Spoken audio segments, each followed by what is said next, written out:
Come to order. Will the clerk please call the roll? Bridges. Buckner. Coleman.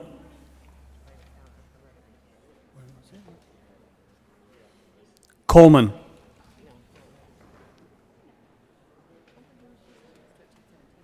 I called Coleman twice. He was here earlier.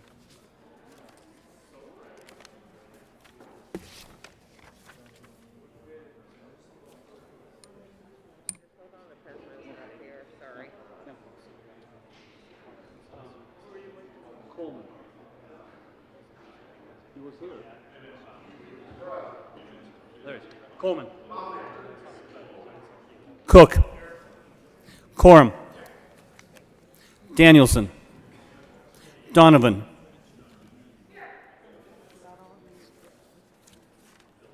Fenberg. Fields. Gardner.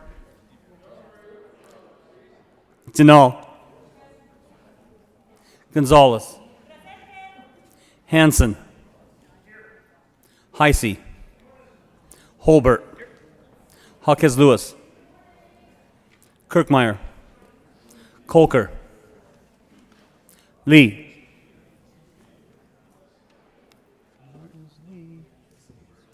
Lee. Excused.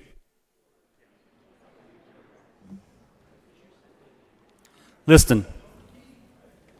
Lindeen. Moreno. Pedersen. Priola. Rankin. Rodriguez. Scott. Here. Simpson. Smallwood. Sonnenberg. Story. Winter. I saw her come in. Winter. It's right there. Say it again. Oh, okay. Winter.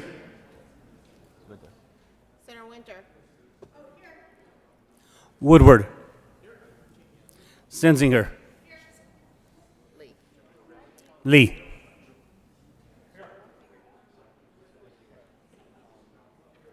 Mr. President.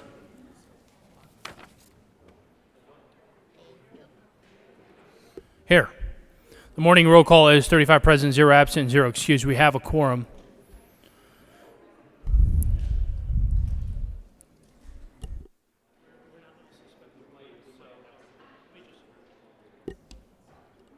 Mr. Minority Leader, would you please lead us in the Pledge of Allegiance?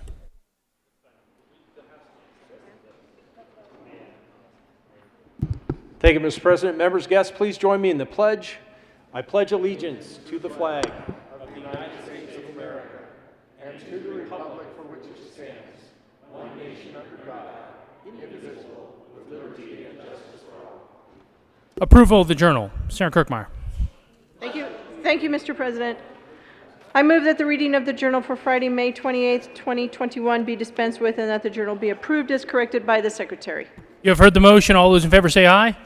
All those opposed, no. The ayes have it. The motion is adopted. Members, may I have your attention? Members, would you please join me in welcoming back to the Senate chambers the good senator from Denver, Senator Lois Court.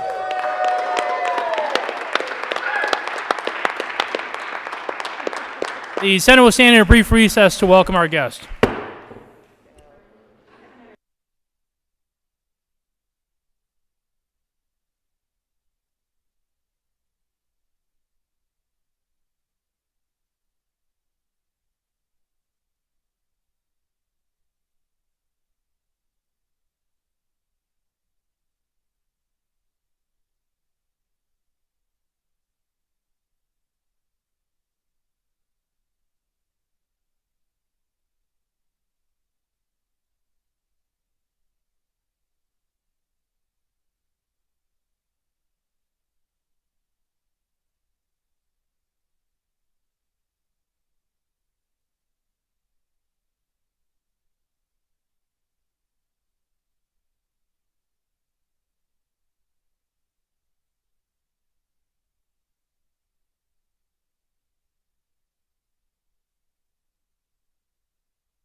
me to move?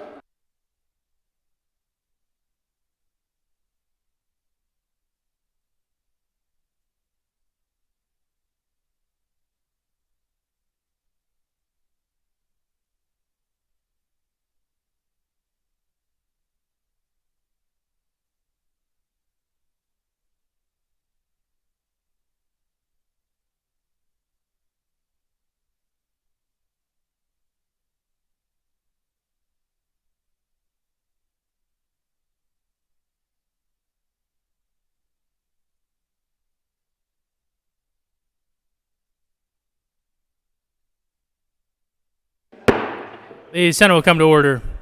Mr. Majority Leader. Thank you, Mr. President. Before I make this motion, I would just want to remind everybody in the chamber that there is no cursing at the well. Mr. President, I move that we suspend Rule 31 to allow a member other than an existing current senator to speak to the body. You have heard the motion. All those in favor say aye. All those opposed, no. The ayes have it, and Rule 31 will be suspended to allow the good senator from Denver to address the body. Senator Court. Thank you, Mr. Majority Leader and Mr. President. I have missed all of you horrifically, and I simply want to thank you for the incredible love and support you gave me over the past year. I heard stories about how some of you behaved. It was mostly very positive. Significantly, where's the press? Where's the press? There's the press. I want the press to hear this. Significant love and support from this side of the aisle. I heard about how Senator Sonnenberg came down and said it's time for our donations to the stock show in January of 2020. And he, I hear, started to choke up a little and said, Senator Court usually is the first one to bring a donation down. And then my sweetheart, Senator Quorum, came down and said, this is for Senator Court. I know, and you all know, how we are really family when we are here. And we fight like, but we care about each other. And that's the most important lesson that I learned while I served here. And those of you who are new to this body, I hope you learn the same lesson. Go ahead, fight like, and then realize the next day, these are people you deeply care about and always will. And if something happens to any one of you, these people from both sides of the aisle will be there for you. That was the most important thing that I kept in my heart while I went through that horrific experience. Thank you, thank you, thank you for the love and support you gave me and for all the work you're continuing to do until the wee hours of the morning to do what each and every one of you knows is best for your own district. I love you.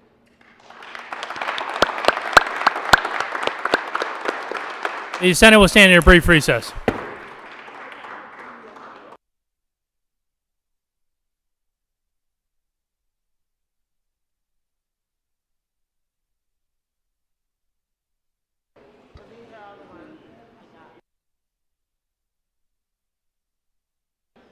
Concur, 63, concur.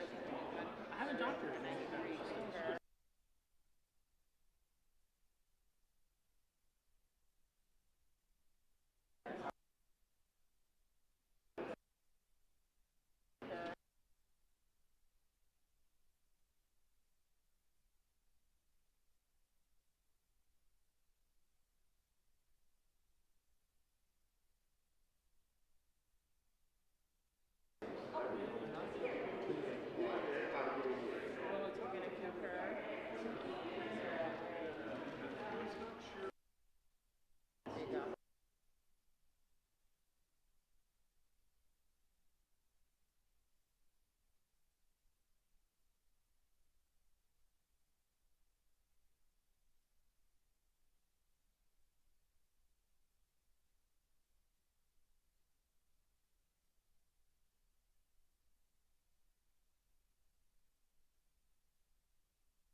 Yes.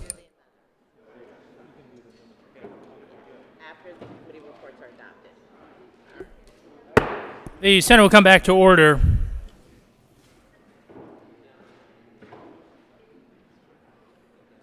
Senate Services. June 1st, correctly printed. Senate Bill 288, 289, 290, 291, 292, correctly engrossed. Senate Bill 233, 272, 288, 289, 291, correctly re-engrossed. Senate Bill 281, correctly revised. House Bills 1007, 1065, 1071, 1077, 1104, 1105, 1149, 1174, 1208, 1215, 1229, 1251, 1253, 1255, 1257, 1270, 1297, 1299, 1303, 1304, 1310, and 1319, and HJR 1013, correctly re-revised. House Bill 1298. Committee reports.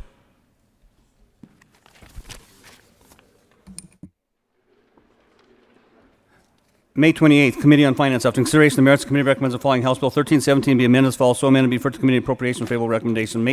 June 1st, Committee on Appropriations. After consideration of merits, the committee recommends the following: House Bill 1189 be referred to Committee of the Whole favorable recommendation. June 1st, after Committee on Appropriations. After consideration of merits, the committee recommends the following: House Bill 1254 be referred to Committee of the Whole favorable recommendation. June 1st, Committee on Appropriations. After consideration of merits, the committee recommends the following: House Bill 1269 be referred to the Committee of the Whole favorable recommendation.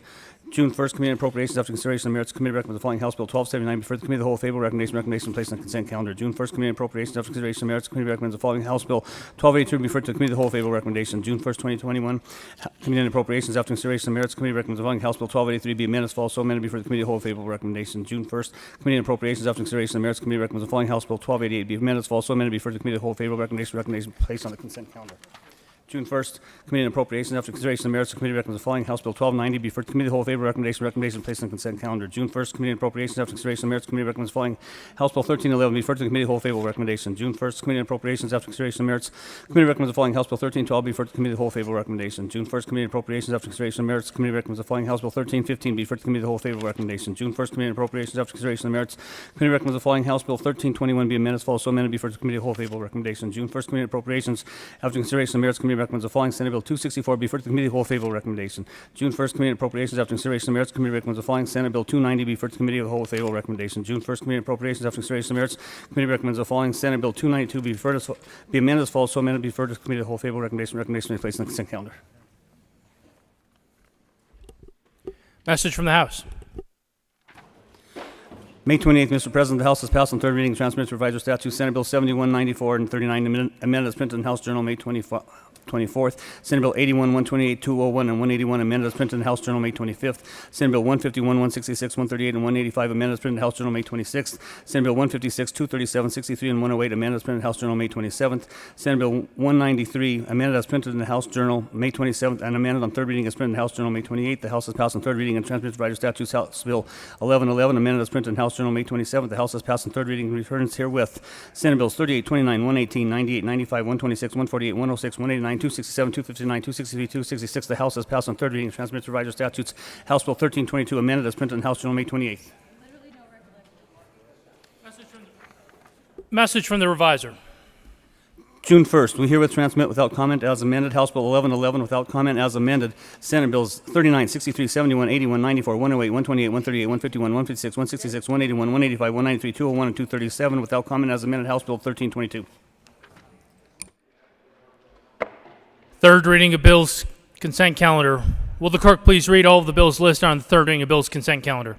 House Bill 1104 by Representative Larson and McLaughlin and Senators Lundin and Zenzinger concerning extending the renewal period for professional educator licenses from 5 to 7 years and in connection with reducing an appreciation. House Bill 1257 by Representative Garnett and Neville and Senators Garcia and Rankin concerning the recognition of veterans in relation to certain parks within the state capitol complex and in connection with making an appropriation. Senate Bill 288 by Senators Moreno and Rankin and Representative Escar A. Valdez concerning the creation of an American Rescue Plan Act of 2021 cash fund to hold money that the state receives from the federal coronavirus state fiscal recovery fund until allocation by separate action. Senate Bill 289 by Senators Moreno and Rankin and Representatives Herod and Byrd concerning the creation of a cash fund consisting of certain money that the state receives from the federal coronavirus state fiscal recovery fund so the money is available for appropriation only in other legislation. Senate Bill 291 by Senators Fenberg and Holbert and Representative Roberts and Van Winkle concerning the transfer of $40 million to the Colorado Economic Development Fund for the purpose of providing grants to businesses and for investing in economic development opportunities in response to the negative economic impacts of the coronavirus pandemic from the newly created Economic Recovery and Relief Cash Fund, which fund consists of certain money that the state receives from the federal coronavirus state fiscal recovery fund in connection with making an appropriation. Mr. Majority Leader. Thank you, Mr. President. I move for the passage of all the bills on the third reading of bills consent calendar, which includes House Bill 1104, House Bill 1257, Senate Bill 288, Senate Bill 289, and Senate Bill 291. Is there any discussion on any of the bills? Senator Lundin. Thank you very much, Mr. President. These bills are on consent calendar, and my vote will be a yes on all these bills. But I wanted to contextualize just a little bit, at least from one perspective, some thoughts on three of these bills, 288, 289, and 291. 288 is being called colloquially the mothership. This is that bill that takes the almost $4 billion in money that is coming from the federal government to the state for use and distribution. Now, we can't have a debate about whether it's appropriate for the federal government to generate an additional $4 billion into our economy right now. We could discuss, if we had a debate, is more money sloshing around the state of Colorado what we need as we see a hockey stick move in gasoline and diesel prices? You know, out in California this weekend, they were pushing $6 a gallon on what fuel is costing those folks. So we could have a debate about whether inflationary pressures are good for us or not, but that is not where we will go. Instead, we will take this money that is coming to the state from the federal government and use it on behalf of the people of Colorado to the best of our abilities. And I think that's in part what we should do. Now, from my perspective, and perhaps from the perspective of my caucus more broadly, or let me say from the perspective of freedom and opportunity and individual rights, the idea that the government taking $4 billion of the money that will one day be paid by my grandchildren and spending it today may or may not be appropriate. Having said that, I am confident that the bills that will come out of this money over time, some I would promote, some I would accept, meh, and some I would oppose. I just want to put into the conversation, into the record before the people of Colorado, that there is a process unfolding where an enormous amount of money is going to flow into the state of Colorado. Interim committees will be held. You, the good folks of Colorado, have the opportunity to have your voice be heard as we discuss how will we spend this money. Please join in that conversation. And then bills will be written. In fact, a couple have already been written. We, on no moment's notice, in the Finance Committee on Friday, heard two of these bills already. $15 million for seniors, $15 million for domestic violence. The bills passed out of committee. I, in fact, voted for one of them. It will be the process, I think, ever so as we walk through this. But I want to put a stake in the ground. I want to call out the fact today that this is interesting. Money is coming from the federal government. We didn't ask for it, but it's coming. It is upon us, incumbent upon us, to use that money wisely.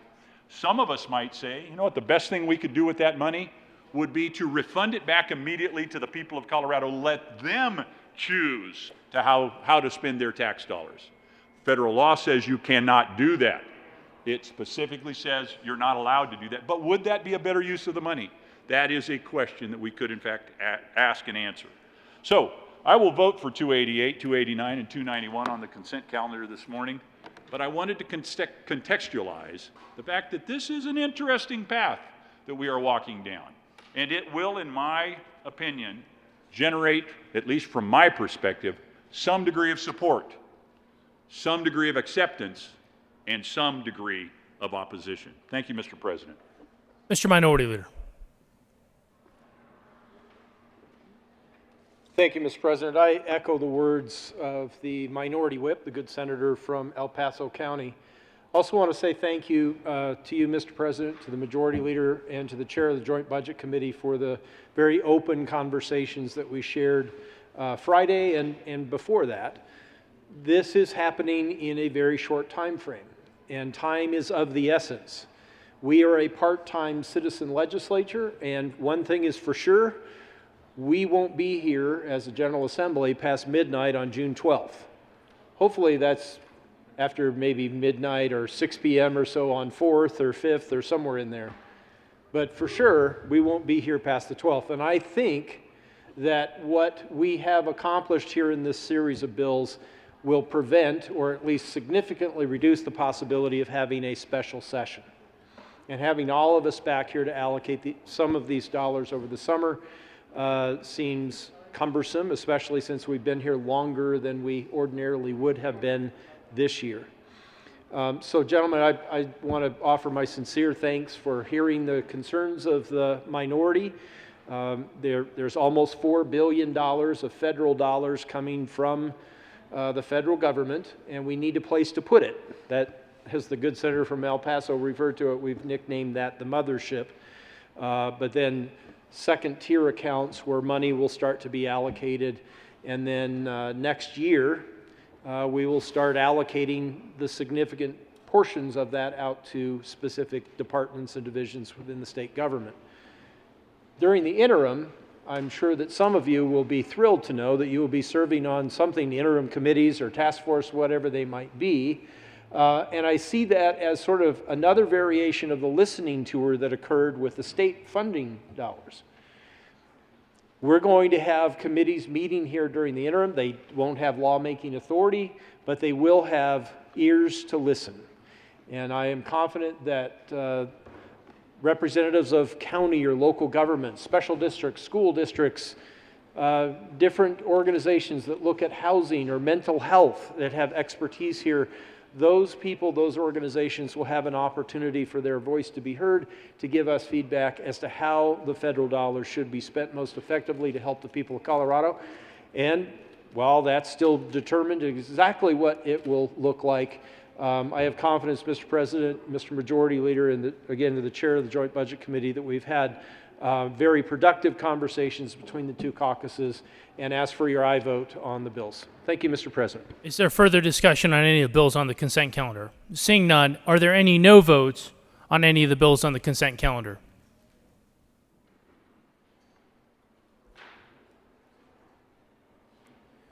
With 35 ayes, 0 noes, 0 absent, 0 excuse, House Bill 1104 is passed.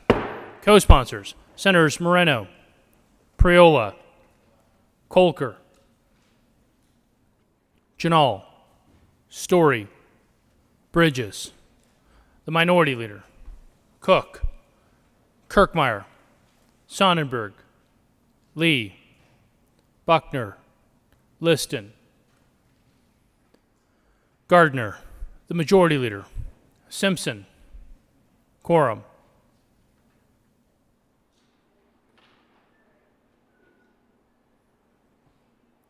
With 35 ayes, 0 noes, 0 absent, 0 excuse, House Bill 1257 is passed. Co-sponsors, Senators Simpson, Cook, Lundin, Sonnenberg, Bridges, Scott, Winter, Danielson, Pedersen, Kirkmeyer, Liston, Story, Hanson.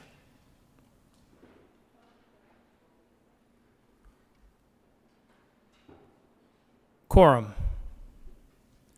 Janal, Gonzalez, Buckner, Lee, Moreno, Woodward, Priola, Heisey, Smallwood, Kolker, Fields, Rodriguez, Gardner, Hawkes Lewis, Zenzinger, Pedersen.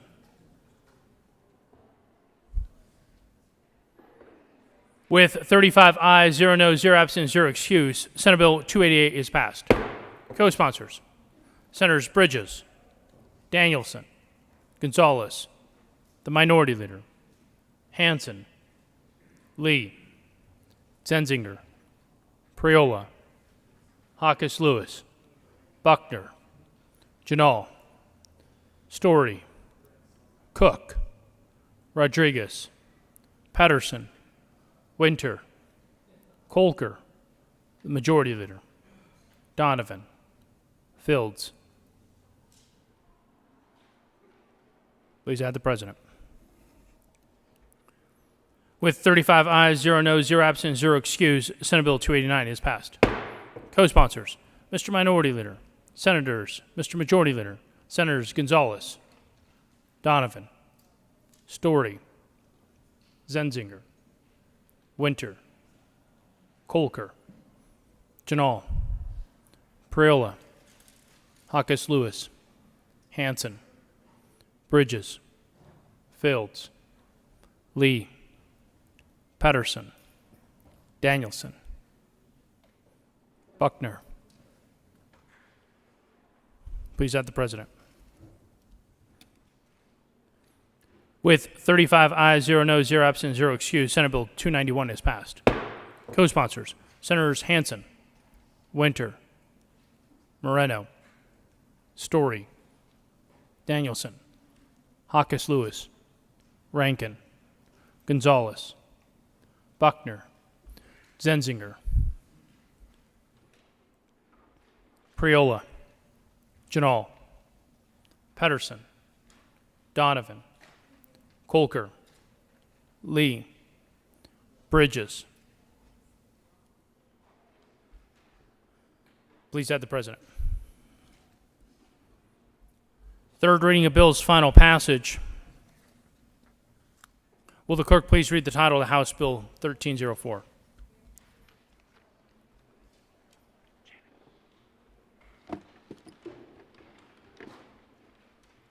House Bill 1304 by Representatives Sirota and Garnett and Senators Finberg and Buckner concerning measures to establish a unified early childhood system in Colorado and in connection with creating the Department of Early Childhood and making an appropriation. Mr. Majority Leader, Thank you, Mr. President. I move House Bill 1304 on third reading and final passage. is there any discussion? Mr. Majority Leader. Thank you, Mr. President. Members, this is a incredibly important bill and is going to lay the foundation for what will soon be how we fund, how we coordinate, and how we address early childhood education in the state of Colorado. And this bill is obviously not the beginning, nor is it the end of this conversation. But the work that went into this bill and what this bill is going to result in is only possible because of those who came before us that have been doing this work and advocating for early childhood education for so long across our state. And Mr. President, I know the rules do not allow us to introduce anyone from the well during third reading, but I'm wondering if my co-prime could share with all of us what the short title is of this bill. Senator Buckner. Thank you, Mr. President. And yes, I would love to share the short title of a portion of this bill. Part of the legislation is called the Anna Jo Garcia Haynes Early Childhood Act. And I could not be prouder to tell you about that portion of the legislation.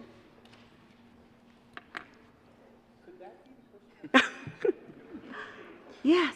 Mr. Majority Leader. Thank you, Mr. President. Wherever that young woman is today, we want to thank her for the work that she and so many others have done to get us to this point where we set a foundation for early childhood education across our state. We thank all of you, our future children and kids of Colorado thank you, and our entire state thanks you. We couldn't do this without the folks that have come before us, so thanks. Senators, that was very creative. Mr. Minority Leader. Thank you, Mr. President. I realize that this bill has received no votes as it came through the House and through committees here in the Senate. I will be a yes vote. One of the reasons I will support this bill is that I've had the opportunity to work to reduce dual regulation of these types of facilities. And I want to thank the good senator from Greenwood Village and the former president, a former president of the Senate, Brandon Schaefer. Senator Schaefer, President Schaefer, is not of my political party. But as the minority leader a couple years ago, he called and asked, do you have any bill titles left? And he wanted to reduce duplicate, conflicting regulation of these types of facilities. And I said, sure. And if it wasn't for then Senator Mike Foote, the chair of then State Veterans and Military Affairs, and I think we know what the nickname is for that committee, that bill wouldn't have passed. There was such great conflict among executive branch divisions, departments, and territorial protection of their version of rules that regulated after-school care centers. I've told the stories about literally a slide or a swing, a playground was approved to be used by the same kids during the day and not approved to be used by the same kids at a certain time of day. And the good senator from Greenwood Village and I sponsored another bill this year, and thank you to those who supported that.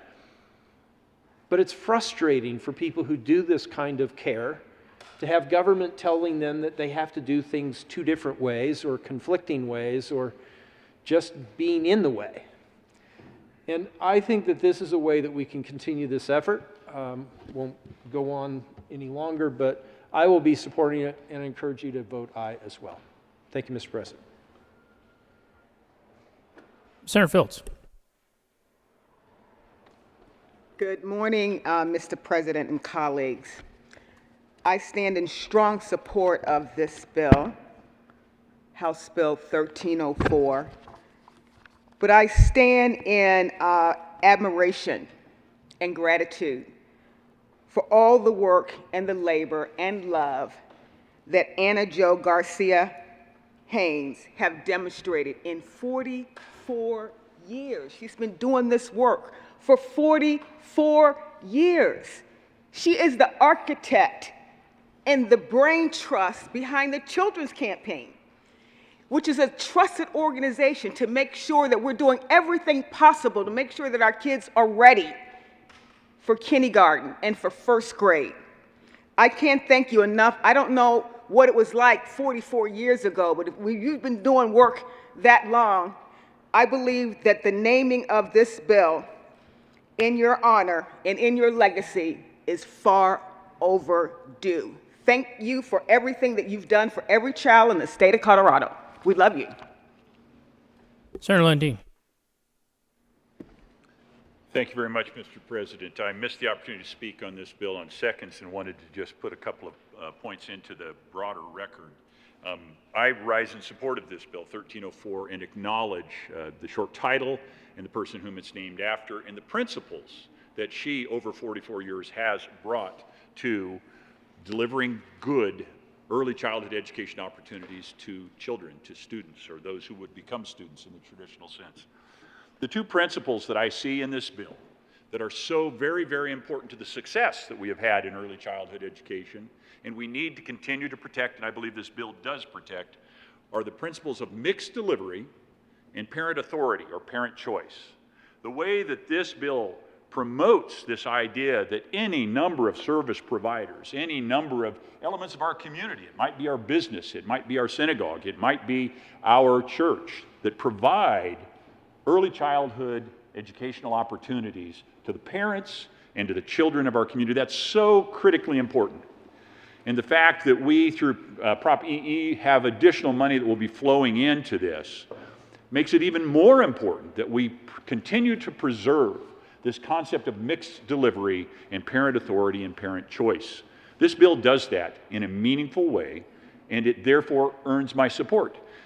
We have challenges in what I would call the monolithic government-provided public education system where we're not quite hitting the mark.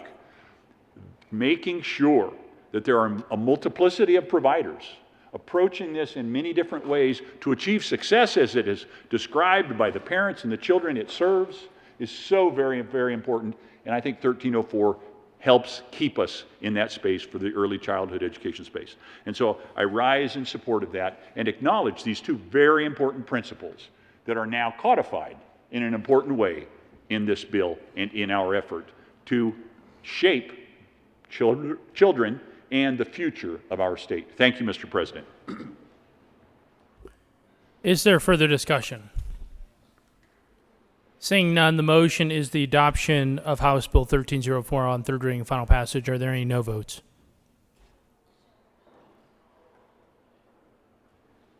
With 35 ayes, 0 noes, 0 absent, 0 excused, House Bill 1304 is passed. Co-sponsors, Senators Bridges, Zenzinger, Mr. Minority Leader, Hawkes Lewis, Kirkmeyer, Lee, Winter, Danielson, Coleman, Simpson, Sonnenberg, Rodriguez, Woodward, Rankin, Priola, Janal, Pedersen, Kolker, Story, Scott, Cook, Moreno, Lundin, Hanson, Gonzalez, Fields, Donovan, Quorum. Please add the president. Please read the title of Senate Bill 233. Senate Bill 233 by Senators Rodriguez and Hanson, Representative Benavides and Gonzalez Gutierrez concerning functions of the Division of Unemployment Insurance and in connection with requiring a feasibility study concerning a wage replacement program and making an appropriation. Senator Hanson. Thank you, Mr. President. I move Senate Bill 233 on third reading and final passage. Is there any discussion? Seeing none, the motion before the body is the passage of Senate Bill 233 on third reading and final passage. Are there any no votes? Senator Lundin. Mr. Minority Leader. Senators Sonnenberg, Heisey, Cook, Priola, Smallwood, Kirkmeyer, Liston, Simpson, Gardner, Rankin, Woodward, Scott, Quorum. With 20 ayes, 15 no votes, 0 absent, 0 excused, Senate Bill 233 is passed. Co-sponsors, Senators Moreno, Bridges, Winter,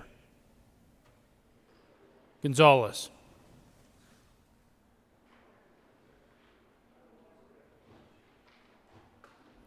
will the clerk please read the title of House Bill 1007?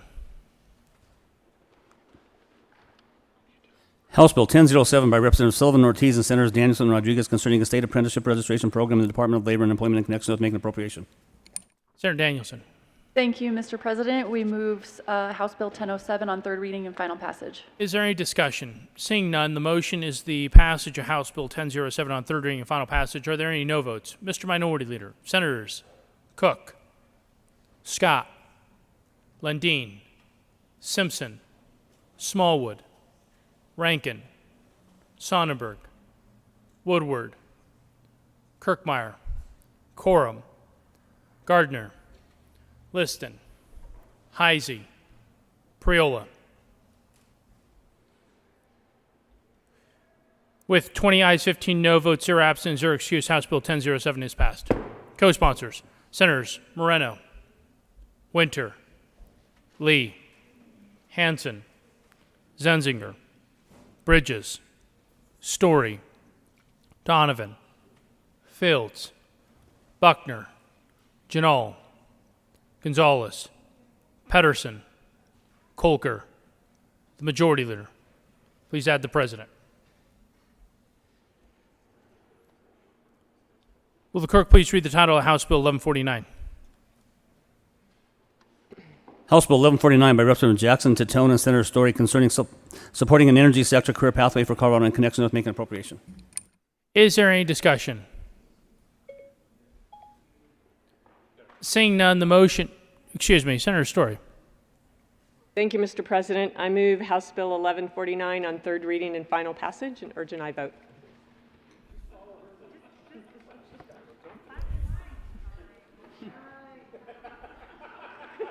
The President will find himself $1 for being out of sequence. That is a proper motion. Is there any discussion?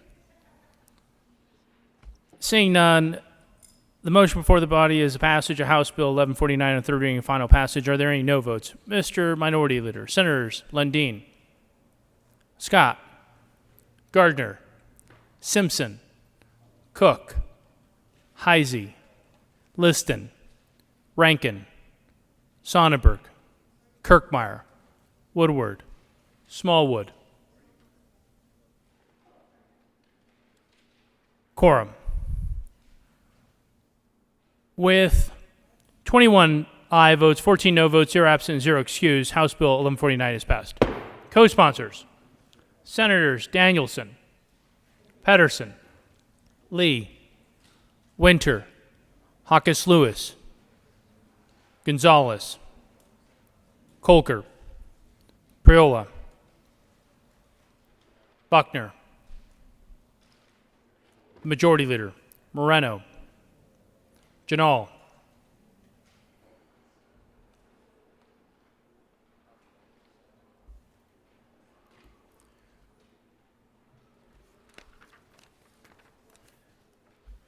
will the clerk please read the title of the House Bill 1174? House Bill 1174 by Representative Hooton and Senator Story concerning the transfer to the Capital Construction Fund of any excess proceeds from the issuance of lease purchase agreement under Senate Bill 2219 that are initially credited to the Emergency Controlled Maintenance Fund. Senator Story. Thank you, Mr. President. I move House Bill 1174 on third reading and final passage. Is there any discussion? Seeing none, the motion before the body is the passage of House Bill 1174 on third reading and final passage. Are there any no votes? Senators Lundin, Cook, Gardner, Scott, Smallwood, Sonnenberg, Coram, Rankin, Simpson, Liston, the Minority Leader, Heisey, Kirkmeyer, Woodward. With 21 aye votes, 14 no votes, 0 absent, 0 excused, House Bill 1174 is passed. Co-sponsors. Senators Lee. Will the clerk please read the title to House Bill 1208? House Bill 1208 by Representative Cutter and Gray and Senators Priola and Winter concerning the creation of an enterprise that is exempt from the requirements of Section 20 of Article 10 of the state constitution to administer a fee-based natural disaster mitigation grant program. Senator Priola. Thank you, Mr. President. I move House Bill 1208 on third reading and final passage. Is there any discussion? Seeing none, the motion before the body is the passage of House Bill 1208 on third reading and final passage. Are there any no votes? Senators Simpson, Sonnenberg, Kirkmeyer, the Minority Leader, Scott, Lundin, Gardner, Liston, Smallwood, Heisey, Rankin, Woodward, Coram, Cook. With 21 aye votes, 14 no votes, 0 absent, and 0 excused, House Bill 1208 is passed. Co-sponsors.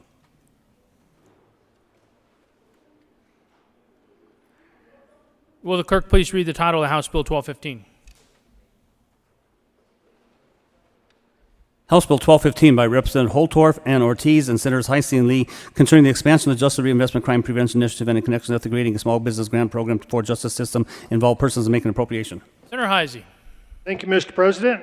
I move House Bill 1215 on third reading and final passage. Is there any discussion? Seeing none, the motion is the passage of House Bill 1215 on third reading and final passage. Are there any no votes?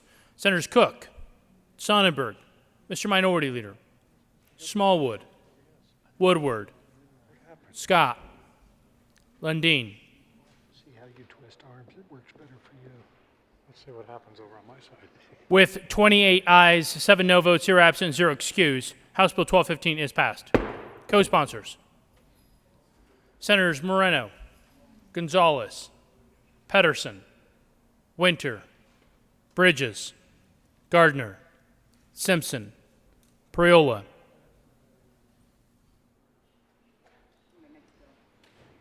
I have you, Senator Gonzalez. Buckner, Story, Hawkes Lewis,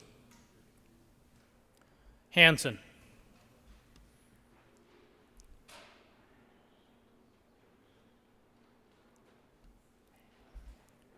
will the clerk please read the title of the House Bill 1229? House Bill 1229 by Representative Tatone and Ricks and Senator Fields concerning increased protections for unit owners and the governance of unit owners associations under the Colorado Common Interest Ownership Act. Senator Fields. Thank you, Mr. President. I move House Bill 1229 on third reading and ask for an aye vote. Is there any discussion? Seeing none, the motion is the passage of House Bill 1229 on third reading and final passage. Are there any no votes? Mr. Minority Leader, Senators Gardner, Scott, Simpson, Cook, Liston, Sonnenberg, Smallwood, Rankin, Heisey, Coram, Woodward, Kirkmeyer. Lundin. With 21 ayes, 14 no votes, 0 absent, 0 excused, House Bill 1229 is passed. Co-sponsors. Senators Moreno, Hanson, Bridges, Gonzalez, Story,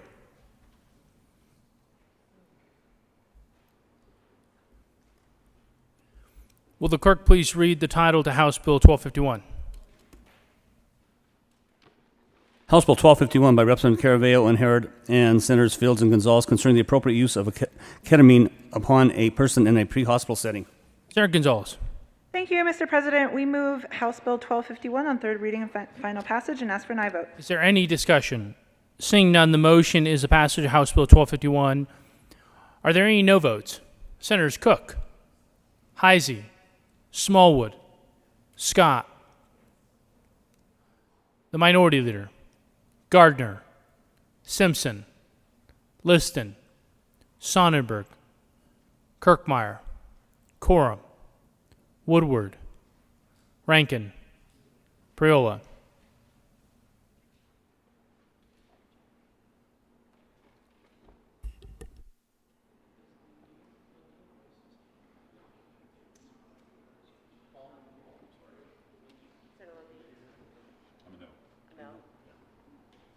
Senator Lundin will be recorded as a no vote on House Bill 1251. With 20 ayes, 15 no votes, 0 absent, 0 excused, House Bill 1251 is passed. Co-sponsors, Senators Moreno, Hawkes Lewis, Danielson, Winter, Story, Hanson, Coleman, Buckner, Pedersen, Lee. Will the clerk please read the title of House Bill 1253? House Bill 1253 by Representative Froelich and Gray and Senators Winter and Rankin concerning a general fund transfer to the local government severance tax fund to fund grants to local governments for renewable and clean energy infrastructure projects in connection with making appropriation. Senator Rankin. Thank you, Mr. President. I move House Bill 1253 on third reading, final passage. Is there any discussion? Seeing none, the motion is the passage of House Bill 1253. Are there any no votes? Mr. Minority Leader, Senators Sonnenberg, Cook, Gardner, Lundin, Smallwood, Woodward,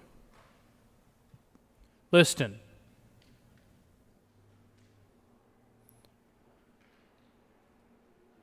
with 27 ayes, 8 no votes, 0 absent, 0 excused, House Bill 1253 is passed. Co-sponsors.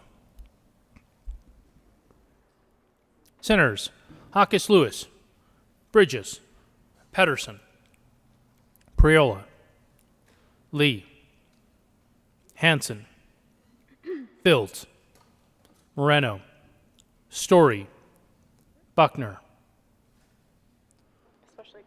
Please add the President and Senator Donovan.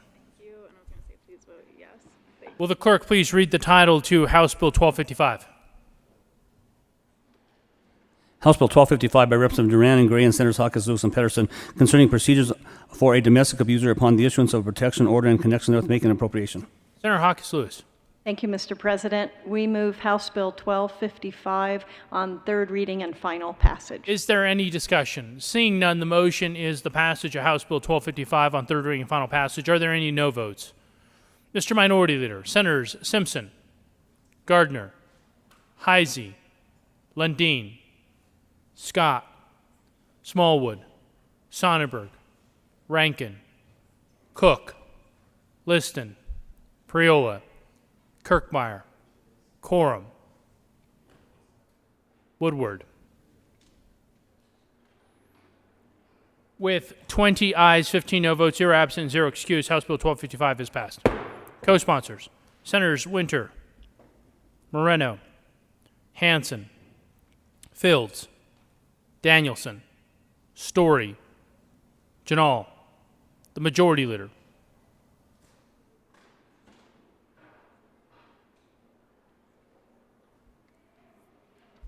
Buckner.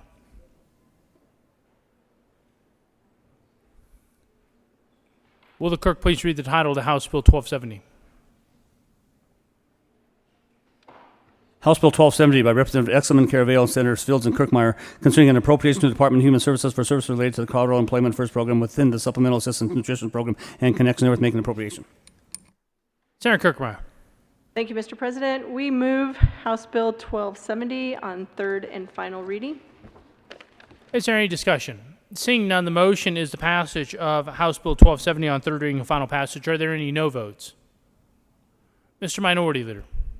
Senators Lundin, Sonnenberg, Gardner.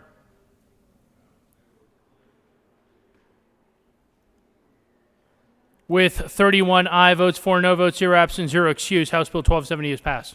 Co-sponsors, Senators Zenzinger, Moreno, Danielson, Simpson, Smallwood, Fields, Woodward, Story, Bridges, Buckner, Priola, Janal, Pedersen, Rankin, Donovan, Winter.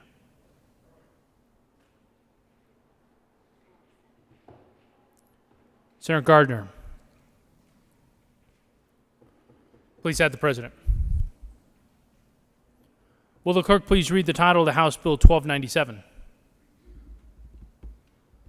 House Bill 1297 by Representative Hooten and Will and Senator Sonnenberg and Buckner concerning requirements regarding the administration of prescription drug benefits under health benefit plans.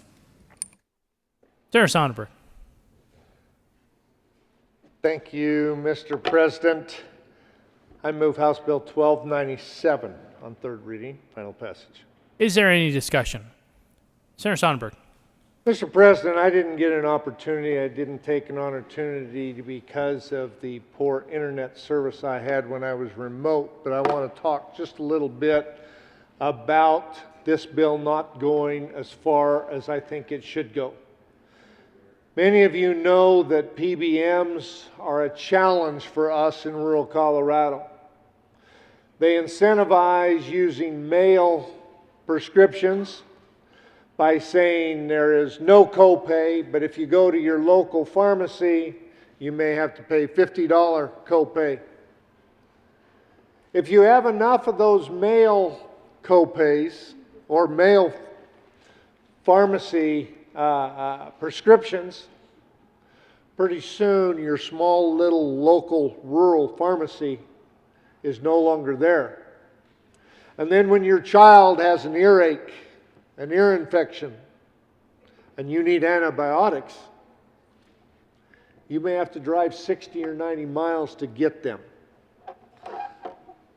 I want people to understand that I'm not done with this. I have 1 year left. I've been fighting this battle for a number of years on behalf of rural Colorado and pharmacies and healthcare in rural areas. This isn't over. One of these days, we're going to get to a point where rural Colorado is not beat down and abused because of what works best in an urban setting. I'm asking you to vote yes today on this short, small step. I thank my co-prime for helping me with this as she carried the bill last year, and because of COVID, we're a year behind, because hopefully I would have pushed harder this year. Next year, we will be back. Thank you for your help. Ask for your aye vote. Thank you. Senator Buckner. Thank you, Mr. President. And yes, I would like to thank the good senator from Sterling, Colorado. Yes, I did run this bill last year, and I was delighted that we were able to make enough changes with the stakeholders to get it to the point where it is. So it looks like we're going to be coming back again next year to make it even stronger. We're asking for an aye vote on this particular bill. Is there any other discussion? Seeing none, the motion is the adoption of House Bill 1297 on third reading and final passage. Are there any no votes? Senator Smallwood.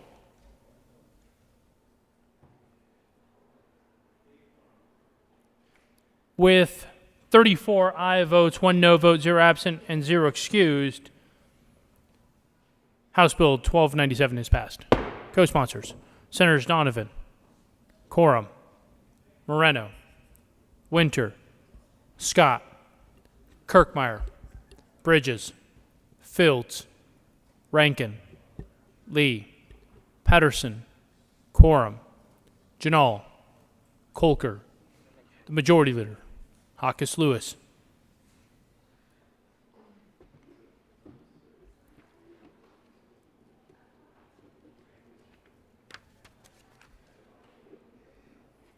Will the clerk please read the title of House Bill 1299?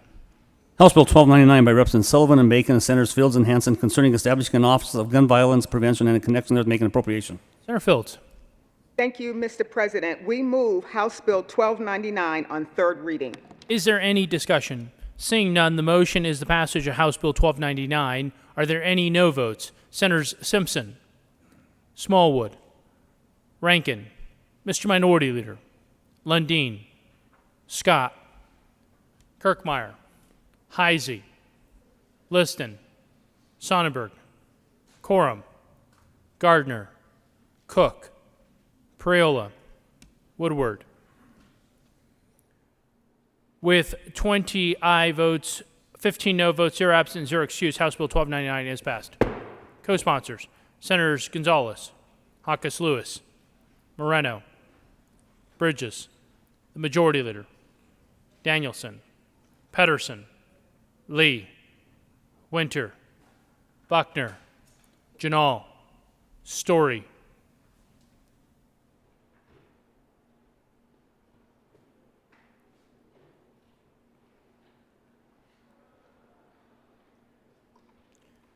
Will the clerk please read the title to House Bill 1303? House Bill 1303 by Representative Burnett and McLaughlin and Senators Hansen concerning measures to limit the global warming potential for certain materials used in public projects in connection with making appropriation. Senator Hansen. Thank you, Mr. President. I move House Bill 1303 on third reading and final passage. Is there any discussion? Seeing none, the motion is the passage of House Bill 1303 on third reading and final passage. Are there any no votes? Mr. Minority Leader, Senators Smallwood, Woodward, Simpson,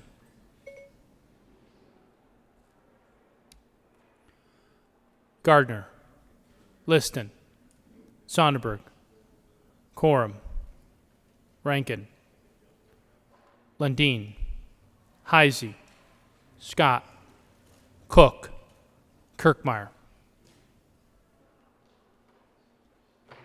With 21 aye votes, 14 no votes, 0 absent, 0 excused, House Bill 1303 is passed. Co-sponsors, Senators Moreno, Lee, Story, Hawkes Lewis, Gonzalez, Bridges, the Majority Leader, Fields,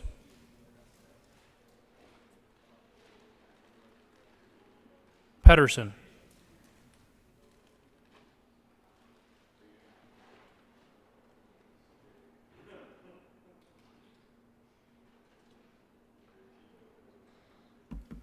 will the clerk please read the title to House Bill 1319?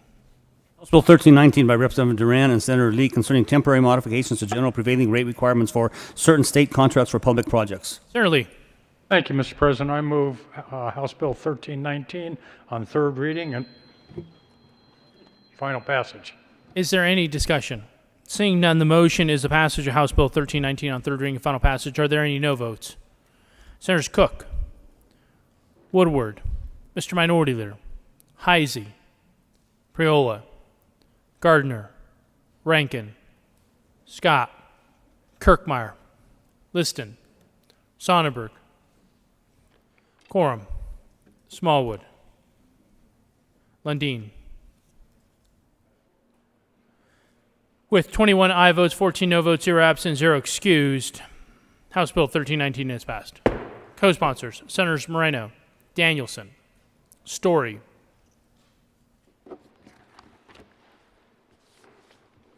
will the clerk please read the title to House Bill 1071? Mr. Majority Leader. Thank you, Mr. President. I move House Bill 1071 lay over until tomorrow, Wednesday, June 2nd. You have heard the motion. All those in favor say aye. All those opposed, no. The ayes have it. The motion is adopted, and House Bill 1071 will lay over until 6/2/21 and retain its place on the calendar. Will the clerk please read the title of House Bill 1077? House Bill 1077 by Representative Benavides and Byrd and Senators Gonzalez and Moreno concerning the creation of Legislative Oversight Committee concerning tax policy and in connection with making appropriation. Senator Moreno. Thank you, Mr. President. We move House Bill 1077 on third reading and final passage. Is there any discussion? Seeing none, the motion is the passage of House Bill 1077 on third reading and final passage. Are there any no votes? Mr. Minority Leader, Senators Cook, Scott, Smallwood, Heisey, Simpson, Sonnenberg, Kirkmeyer, Lundin, Rankin, Woodward, Priola, Liston, Coram, Gardner.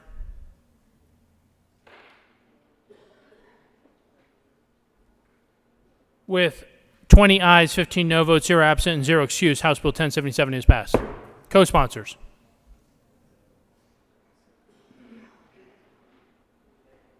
Senator Donovan.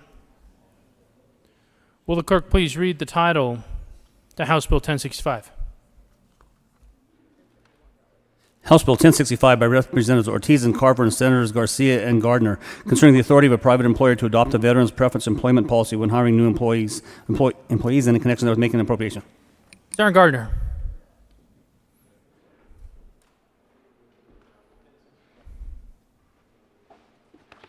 Thank you, Mr. President. I move House Bill 1065 on third reading and final passage. Is there any discussion? Seeing none, the motion is the passage of House Bill 1065 on third reading and final passage. Are there any no votes? With 35 ayes, 0 no, 0 absent, and 0 excused, House Bill 1065 is passed. Co-sponsors. Mr. Minority Leader. Senators Bridges, Sonnenberg, Cook, Danielson, Scott, Janal, Simpson, Heisey, Buckner, Story, Lee, Coram, Priola, Winter, Patterson, Kirkmeyer, Liston, Woodward, Rankin, Lundin, Smallwood, Zenzinger.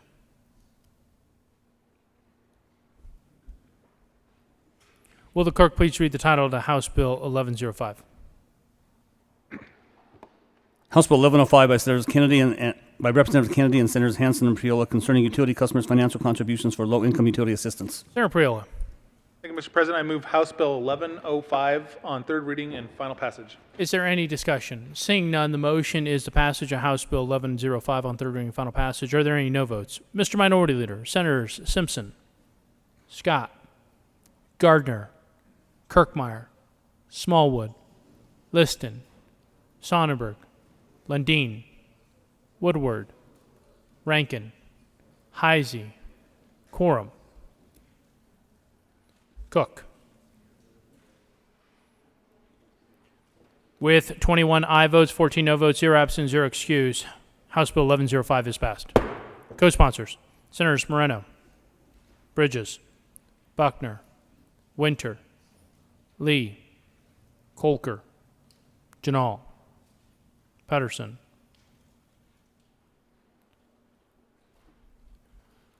Will the clerk please read the title to Senate Bill 272?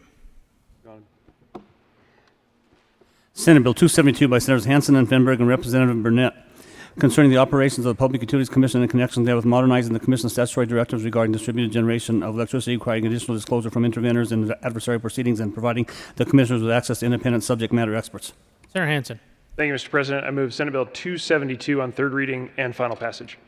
Is there any discussion? Seeing none, the motion is the passage of Senate Bill 272 on third reading and final passage. Are there any no votes?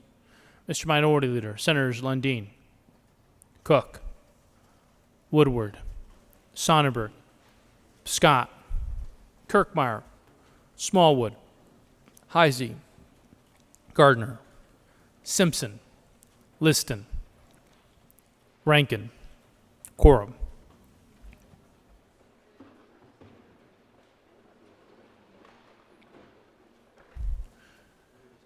With 21 aye votes, 14 no votes, 0 absent, and 0 excused, Senate Bill 272 is passed. Co-sponsors, Senators Lee, Moreno, Story, Pedersen, Priola. Will the clerk please read the title to House Bill 1310? Excuse me, will the clerk please add Sarah Hawkins Lewis as a co-sponsor on Senate Bill 272? Will the clerk please read the title to House Bill 1310? House Bill 1310 by Representative Cutter and Senator Rodriguez concerning additional protections for homeowners' freedom of expression in common interest communities under the Colorado Common Interest Ownership Act. Senator Rodriguez. Thank you, Mr. President. I move House Bill 1310 on third reading and final passage. Is there any discussion? Senator Gardner.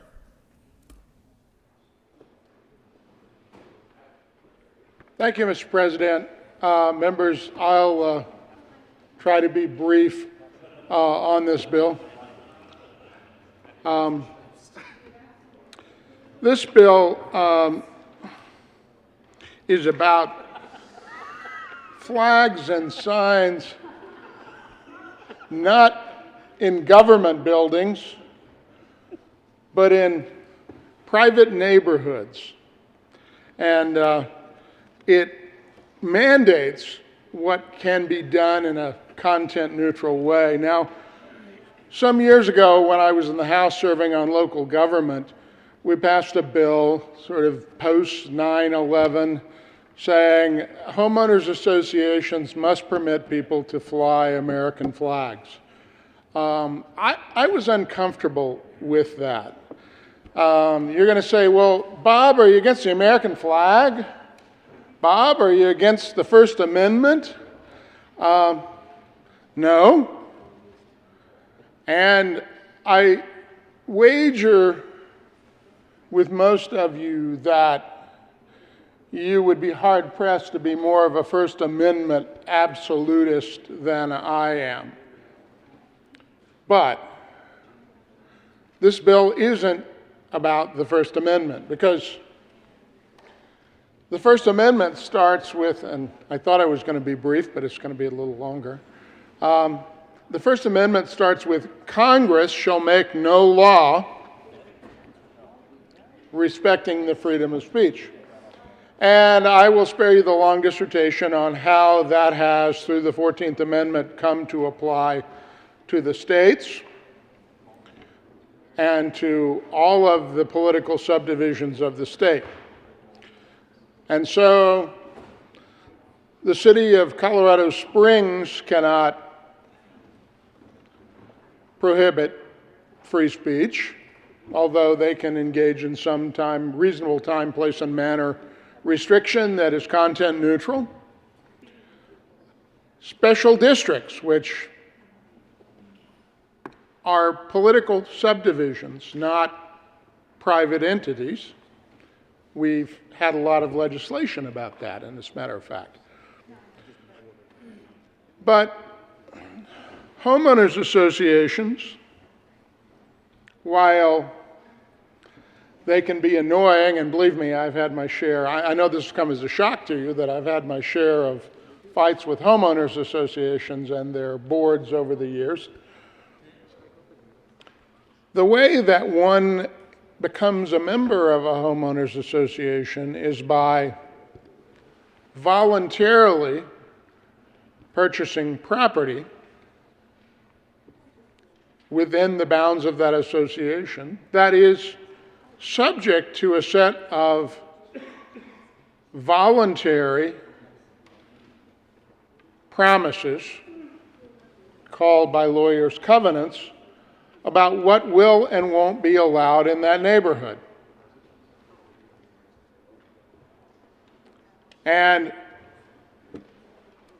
many homeowners associations, gated communities, maybe the entire gated community of Douglas County, I don't know, but seriously, a lot of these communities have restrictive covenants. Now, people buy, and then the homeowners association says things like, and I've had these fights on behalf of friends, clients, mostly clients who were friends who didn't want to pay any simple country lawyer fees. You can't have a wind chime. You can't have a political sign. Well, we passed a bill about that with restrictions, and I wasn't very comfortable with that either, even though I'm really happy whenever people in restrictive covenant communities, homeowners associations, put a Bob Gardner sign up in their window, and they're really proud of that. But believe me, I never hear someone in one of those communities say, I put your sign up, that I don't think to myself, well, that's because the legislature made your private organization of which you are a voluntary member do something that government really has no business telling private associations to do. Now you say, well, and I hear this all the time from residents of covenants with restrictive, or with communities with restrictive covenants. Common interest, common ownership interest associations, I think is the term of art. They say, well, but I didn't read those. Well, we've done everything in the world we possibly can in the state of Colorado to force realtors, sellers, everybody to say, here's a set of covenants, and it says what you can do and what you can't do. You know, I'm more annoyed by the wind chimes than whether or not I can put my own political sign up in the window. But the fact of the matter is, I didn't have to buy there. You say, but I wanted to buy there. Well, when you buy there, you buy everything, and you buy the restrictive covenants too. And when I counsel people who come to me and say, you know, I'm buying a house and I'd like you to look at the transaction for me, or do you have any advice for me? I mean, often you get asked that at a party and you say, well, I don't, you know, you ought to come see me. But I tell you what, this is some free advice. If you have restrictive covenants, you better take a glance through them, because they tell you you can and can't do a bunch of things. Now, I will praise this bill for requiring these things to be content neutral. I sort of predicted this when we did the American flag. I said it won't be long before someone says, well, why not another flag? Why not another expression? Why not? And here we are. I understand why people want to express whatever it is they believe in their front yard. I have, in the various places of my district, in neighborhoods that are not subject to restrictive covenants, there are still flags for presidential candidates. And since those homes are in areas that are not subject to voluntary restrictive covenants, those people have a First Amendment right to display those, whatever they are. And by the way, in my district, I have a range across the spectrum of political sentiment in front yards. And in fact, there are people having flag and sign wars in my district, but they're not subject to restrictive covenants. I'm a First Amendment absolutist, and I'm a property rights absolutist. And when you buy a piece of property and you enter into a promise, because that's what it is, with a whole set of property owners, other property owners, it's their property right as well. A developer set that up. You didn't have to buy there. But a lot of people want to live in a neighborhood where they don't have a bunch of flags flying. They want to live in a neighborhood where they don't have a bunch of political signs. I know that comes to many of you as distressing because you want them to put their sign in your front yard. But this is not a matter of the First Amendment. I mean, you can say anything you want to, but it's not a matter of the First Amendment.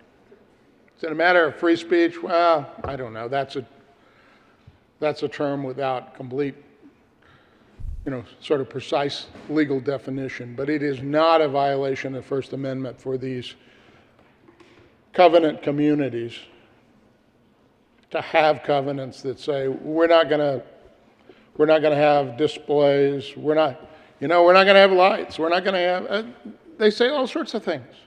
Would the good senator from Colorado Springs like to be extended to your next 10 minutes? Please, Mr. President. Continue, I sir. will conclude. One of the more popular restrictions in these covenants is you can only live there if you're 55 or older. And if your grandchildren come to visit, they can only stay for 2-3 days. Now, I will tell you that people buy in those communities and then they get very, very upset because, maybe they want their grandchildren to stay for 2 weeks and enjoy the pool, which is restricted on hours that 12-year-olds can go to the pool. Should we and would it be okay for us to legislate about that? I think you go down that road, that's what we're doing. We did that over American flags, and I have to tell you, I haven't gone back to look. That was a hard vote for me. It was a hard vote for me because I understood how much people wanted to display their love of this country. And at the same time, they had covenants that said, we don't put up any flags. And of course, the reason they don't want to put up any flags is because they did want to be content neutral. Now, true enough, at a time in this country, there were covenants that were racial in nature. It said certain people can't buy here. Well, it turns out that is a 14th Amendment violation. Well, it's a violation in this way. The interesting thing is the courts really did not invalidate those covenants as abhorrent as they were, and if they still exist anywhere, they are. They said, this is an interesting simple country lawyer solution. The courts said, we will not enforce a covenant that is race-based. But they didn't invalidate the covenant. It was kind of interesting. And why did they approach it that way? Why did courts approach it that way? They approached it that way because they did not want to invalidate a contract between property owners. But they also said, but we will not enforce that provision. Members, this is not, you can, because it's property and it sits in the state of Colorado, and the state has the general police power, if you will, to regulate things subject to the Constitution, because it's the state. You can pass this, but understand the First Amendment doesn't dictate this. In some sense, it's a reverse violation of the First Amendment, because I, as a property owner, have perhaps decided when I bought in the covenanted community, I didn't want to hear that stuff. And the First Amendment's about not only what you say, but what you have to listen to. I didn't want to be exposed to whatever it was, flags, political signs, all that. I just wanted to go home at the end of the day and see a nice manicured lawn. I wanted to go home. Now, I don't understand this one, but I wanted to retire to a community that didn't have a bunch of children running around. I would make an argument to you, and I believe it to be a credible one, that enacting this is itself a violation of the First Amendment. It is a road we should not go down, and I urge a no vote. Senator Rodriguez. Thank you, Mr. President. Thank you, colleague, for your statements. Just wanted to point out the HOA prohibitions are contrary to the public policies of free expression embodied in the First Amendment and in Colorado's Constitution. The Supreme Court has reaffirmed in our state constitution protects expression far more broadly than the U.S. Constitution. Example is our court has held that Constitution in some cases prohibits private sectors from infringing on the right to speak out. Bach versus Westminster Mall, people can pass out leaflets in a privately owned shopping center. Colleagues, I don't know where this stops. It's unfortunate that we are in this place where we can't have nice signs. I don't know where this stops, or if the homeowner, maybe your flag bill years ago is what started this and the slippery slope has started. But the ability for somebody to put up something they believe on their personal private property, I don't think is infringed. This bill is measured. It limits the size of the signs. It's got some controls in it. I ask for an aye vote, so thank you. Mr. Minority Leader. Thank you, Mr. President. I agree with every word spoken by my good friend from El Paso County, the gentleman with 2 law degrees. I was not in the General Assembly when that last bill passed. I was the president of my homeowners association when that bill passed.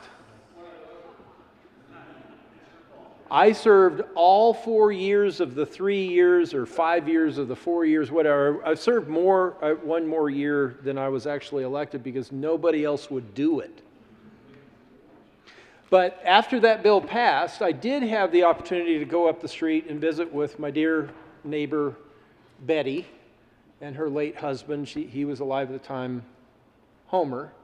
Homer's a veteran, and they very much wanted a freestanding flagpole in their front yard and an American flag. And when Homer was alive, he would go out front and hoist the flag right about sunrise every morning. And that was an awesome thing because the prior homeowners association, I think it was under the developer, the builder's control at the time, had said, no, we have a covenant that doesn't allow freestanding flagpoles. You can do one of those that's on the little bracket and hang it off your porch, and it kind of extends out at a 45-degree angle, but that wasn't what they wanted. So when that bill passed, I got to go up the street. I think, upon enactment, the governor signed it, and I got to go up the street and tell my neighbor Betty, you can put in a freestanding flagpole. And she was excited. I think she's kind of been a supporter, a fan of mine ever since I delivered that good news. So gosh, I must be a yes vote on this bill, right? No. One of the reasons I ran for my HOA board and accepted the nomination to president is I wanted to try to govern my HOA with an even hand. There's 89 homes in my development, and all 89 homes are subject to the same covenants. And in that capacity, back when I served on the board and was president, I did hear from people who said, I didn't know. I bought the house and I built the shed, or I put this in or whatever, and didn't ask for permission, and I didn't know. And that doesn't work. Whose responsibility is it when you purchase property in a covenant-controlled community? Whose responsibility is it to find out and know? Yours. The other reason I'm voting no on this bill is a conversation that I've had many, many, many times when I served on my HOA board and since. Calmly trying to explain to people, I understand your perspective if you were a customer of the HOA, but you're not a customer. You're a co-owner, a co-member of this HOA. Please think more like an owner than a customer. And if you don't like something about your HOA, the best way to change it is run for the board. Get like-minded people to run for the board. You can change some of your covenants, your bylaws, your controls at the board level, or you can take a vote out to the membership of the community. So do I like infringement on the First Amendment? No.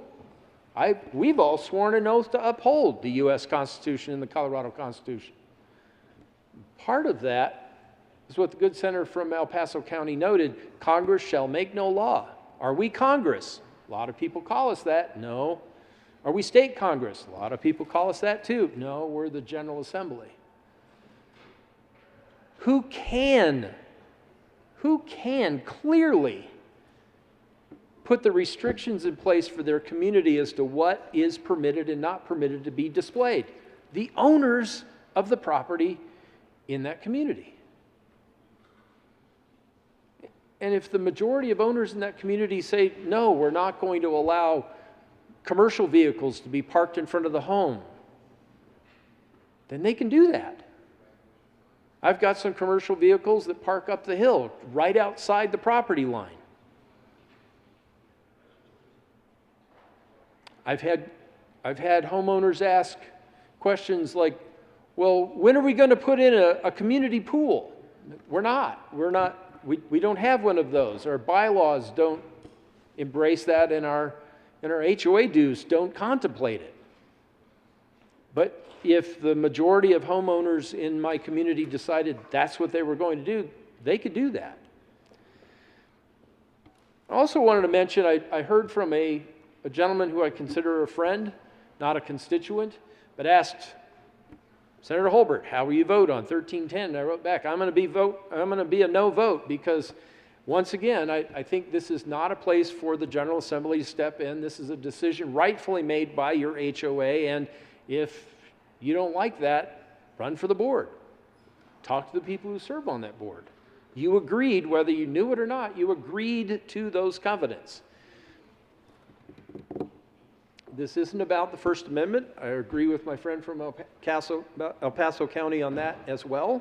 This bill isn't about the First Amendment. It isn't about reassuring that people who live in HOAs have their First Amendment rights fully. It's about interfering with a private contract or private contracts, hundreds, thousands of them. So maybe there's an HOA president out there somewhere listening or might be aware of it who can deliver great news to a friend or neighbor and say, yes, now you can fly that flag, you can have that sign. And the neighbor might say, fantastic. And maybe that HOA president or board member someday will be standing here in the well. I don't know. But if I had been here when that previous bill had run, I would have voted no. And I could have still delivered the good news to my neighbor Betty. But I ask you to vote no on this bill, not because you want to infringe on the First Amendment, but because it's not our place to do that. It's those private organizations, the HOAs, it's their position to do that. And to the friends out there who want a yes vote, people of Colorado, rather than come and ask your legislature to give you a top-down centralized control answer, please get more involved in your HOA. You're not a customer, you're a fellow owner in that organization. Ask for a no vote on 1310. Senator Woodward. Thank you, Mr. President. This weekend I had the opportunity to attend several high school and college graduations, and there comes that moment when you get tired of talking about the weather and your kids, and they ask what you do, and I told a few of them what we're up to, and they said, well, tell me about some of the bills that you're up against. And this was one of those that I took the opportunity to sit around the campfire in some cases and around the table in others, and just said, here's a bill that's tough. It's you can understand. Here's an argument why we should pass this bill. Here's an argument perhaps why we should say no to this bill.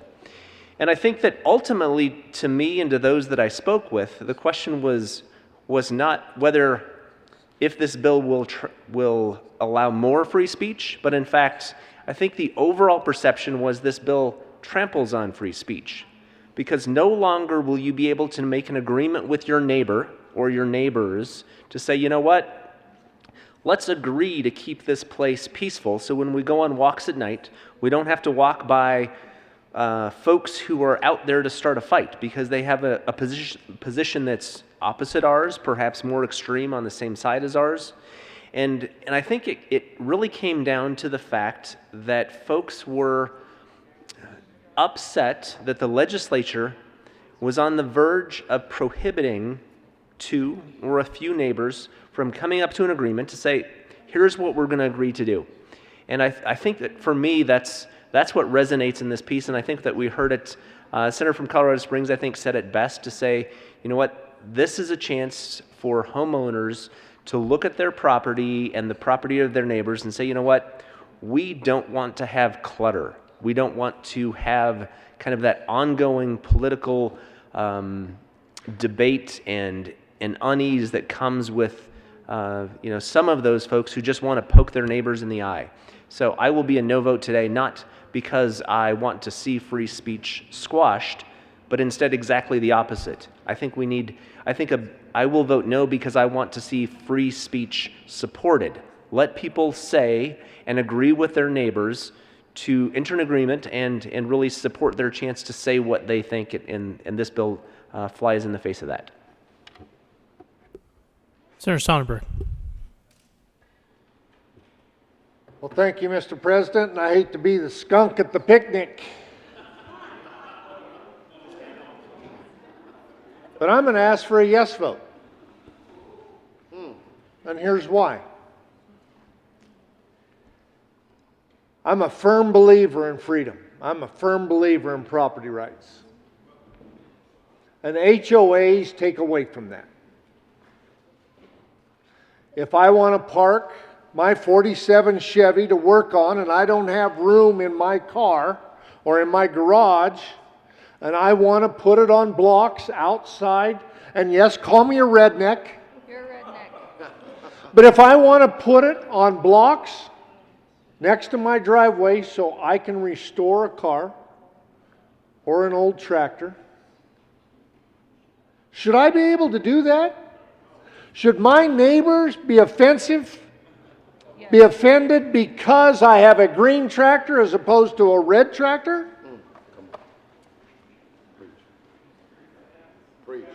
And I make jest here a little bit, but that's what we're talking about. To me, it's not a free speech issue. If I want to fly a flag, I ought to be able to fly a flag. I don't care what the flag is. If it's my property and I want to fly a flag, I should be able to fly a flag.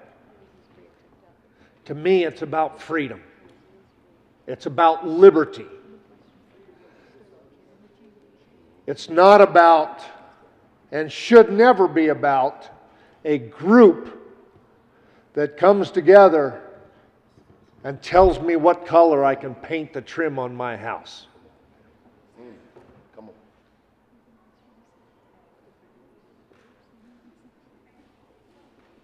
This is one step that we need to take from my perspective.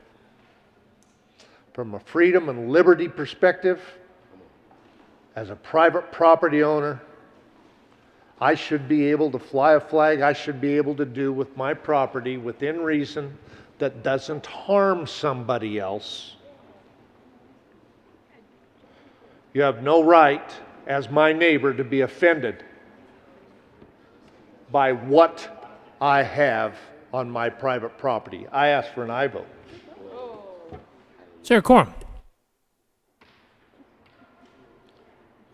Thank you, Mr. President. Let the record show that the redneck from the west side of the mountain and the redneck from northeast Colorado are on the same page. I had lots of calls last fall from people in HOAs that felt that their rights were restricted because this HOA says you can only have a political sign up for 45 days. You can have it up during the primary, then it has to come down, and it can come back up. Some of those people were out of town during that time, but they still wanted their political views known. And so I have been accused by the good senator from Denver, you don't like me, you never vote for my votes. Show the love, vote yes. Is there any further discussion?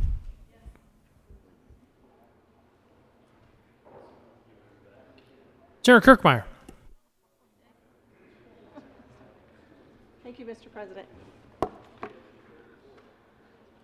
I rise today as a no vote, and I'm going to disagree with my colleagues that were just up here. I'm just going to point to the title of this bill where it talks about the Colorado Common Interest Ownership Act. So when you purchased your home and it was in that HOA, you agreed to the covenants, you agreed to what was in place with regard to the common interest ownership. And these things just didn't happen. HOA covenants, for those of you who don't come from a local government background, during the land use approval process in a subdivision, many times a developer will come forward with their covenants that get approved by the local government and become a note on the plat. So this isn't about free speech. If it was, be right there with you. I think everybody should get to fly the flag. But if you agreed, if you bought a home in a subdivision that has covenants that are appropriately filed with the local government that approved that development, and as part of the approval process, they required a note on the plat that said you will file your covenants and you will enforce your covenants, then you have to live with what's in your membership in that common interest ownership. So that's what this is about. It is about private property rights. And it's about what was filed and what got approved. So I'm a no vote because it is a contractual issue. It is about private property rights. And the question would be that if we pass this law and the covenants aren't adhered to, do they have to come back in and amend their plat? Do they have to come back in and get a new approval from either the Board of County Commissioners or the Municipal Council? Just saying, this is actually a request a no vote. Any further discussion? Seeing none, the motion before the body is the passage of House Bill 1310 on third reading and final passage. Are there any no votes? Mr. Minority Leader, Senators Lundin, Gardner, Kirkmeyer, Liston, Woodward, Cook, Smallwood, Rankin, Zenzinger. With 25 aye votes, 10 no votes, 0 absent, 0 excused, House Bill 1310 is passed. Co-sponsors, Senators Moreno, Huckus Lewis, Quorum, Sonnenberg, Lee,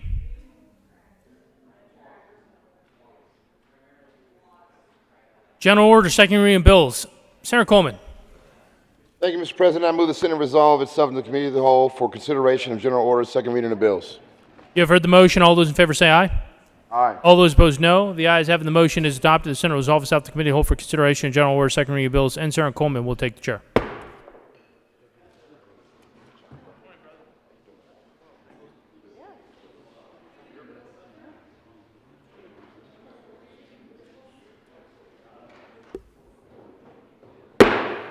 The committee will come to order and the court rule is relaxed. Will the clerk please read the title to House Bill 1216? House Bill 1216 by Representative Valdez A. and Van Winkle and Senator Gonzalez concerning the ability for certain marijuana licensees to change the designation of marijuana from retail to medical. Mr. Majority Leader. Thank you, Mr. Chair. I move House Bill 1216 lay over until tomorrow, June 2nd. The motion is to lay over House Bill 1216 until tomorrow, June 7th. All those in favor say aye. Opposed, no. Second. The ayes have it, and House Bill 1216 will lay over till June 2nd. Will the clerk please read the title to House Bill 1162? Mr. Majority Leader. Thank you, Mr. Chair. I request Senatorial 5. Senatorial 5 has been requested and granted.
All right, we're back. Will the clerk please read the title to House Bill 1162?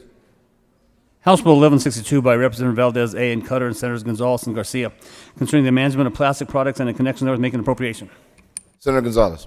Thank you, Mr. Chair. I move House Bill 1162 and the appropriations, and the SBMA committee report. To the SBMA Committee report. Thank you, Mr. Chair. In the Senate Affairs Committee, we pushed out the effective date 4 years to 2024, restored provisions to allow local governments the ability to regulate plastics materials, and I ask for an aye vote. Is there any further discussion on the committee report? Seeing none, the motion is the adoption of the State Veteran Military Affairs Committee report. All those in favor say aye. Aye.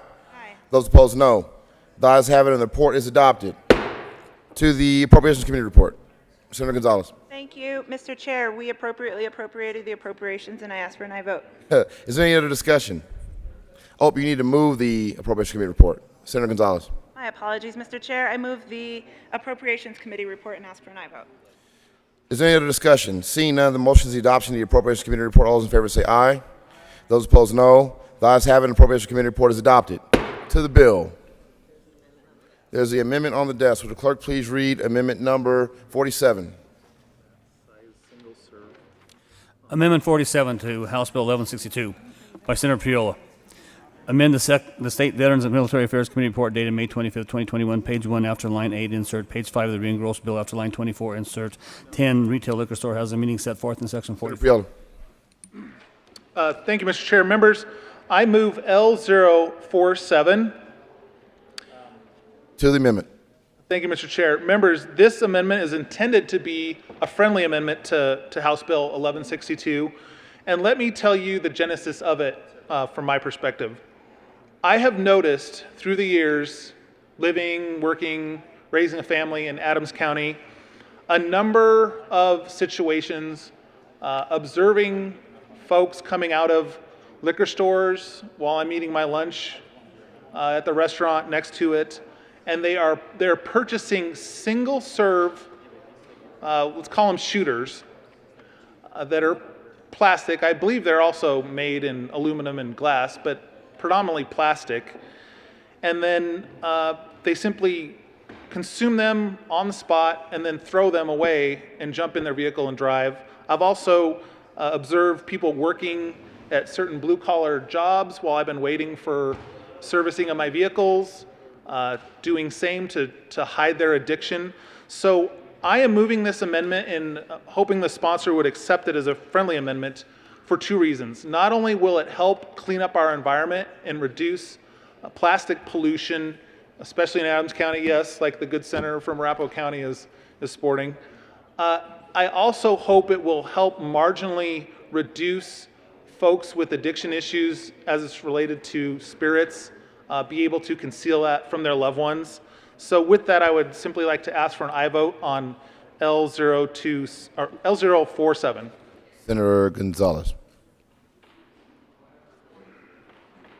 Thank you, Mr. Chair.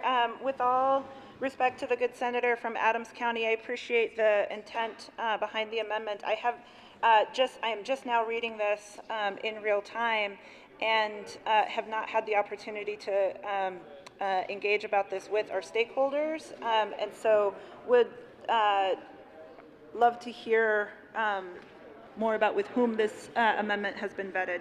Senator Piola. Mr. Chair, I'd like to request a senatorial 5. Senatorial 5 has been requested and granted.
Senator Gonzalez. Thank you, Mr. Chair. I request a no vote on the proposed amendment. Senator Priola. Thank you, Mr. Chair. And members, I request a yes on this amendment. I think this amendment clearly fits under the intent of the bill. I think not only does it help with plastic pollution in the state of Colorado, but this amendment will also help with addiction issues in the state of Colorado. You know, the sponsor committed to working with me on this next year, but I would just as soon get this done this year because it's one more year of plastic pollution, one more year of folks hiding their addiction from their loved ones. I think this is a good amendment that makes the bill better. And so with that, I would ask for an aye vote on L047. Any discussion on L047? Seeing none, the question is adoption of L047. All those in favor say aye. Those opposed say no. The noes have it, and the amendment is lost. Is there any further discussion on 1162? Mr. President. Thank you, Mr. Chairman, and I move amendment L057. There's an amendment on the desk, L057. Will the clerk please read L057?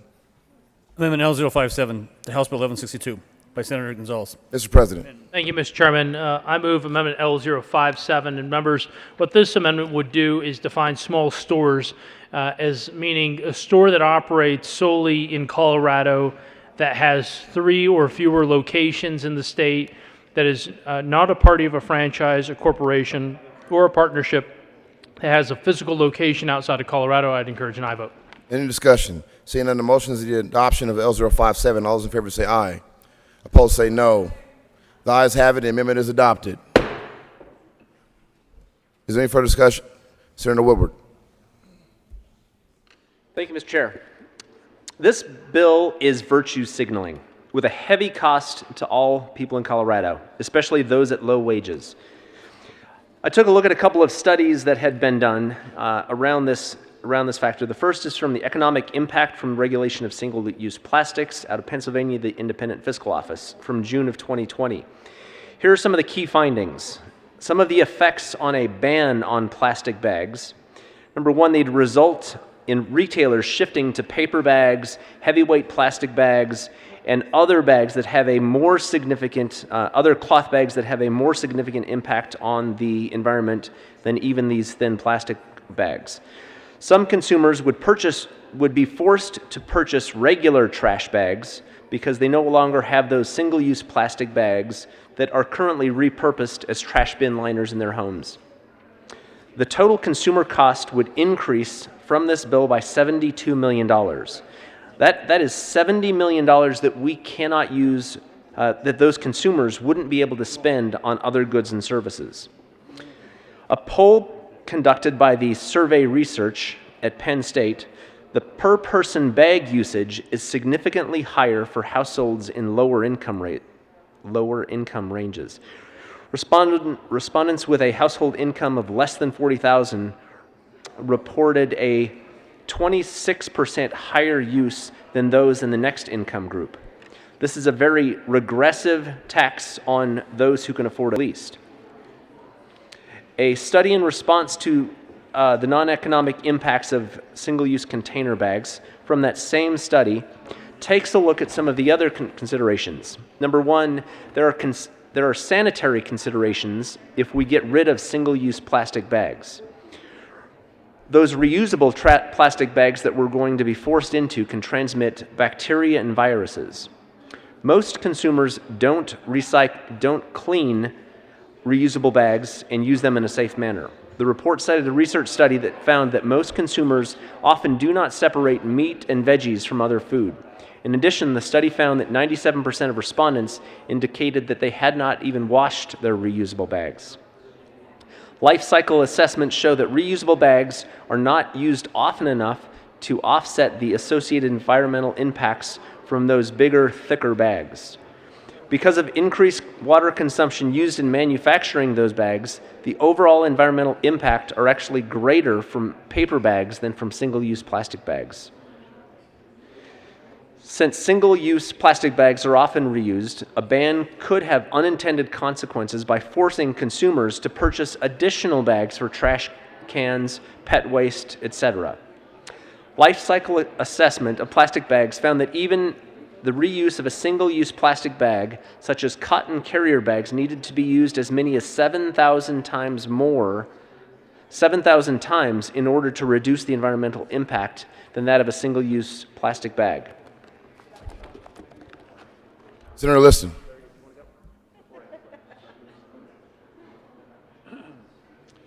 Thank you, Mr. Chairman. Members, I too rise in opposition to House Bill 1162. I won't go through all of the reasons my good colleague did, but just a few things that I would point out that the manufacture of paper bags is 4 times more efficient, believe it or not, it's 4 times more harmful. It takes more energy to the chemicals and whatnot to manufacture a paper bag than it does to produce a plastic bag.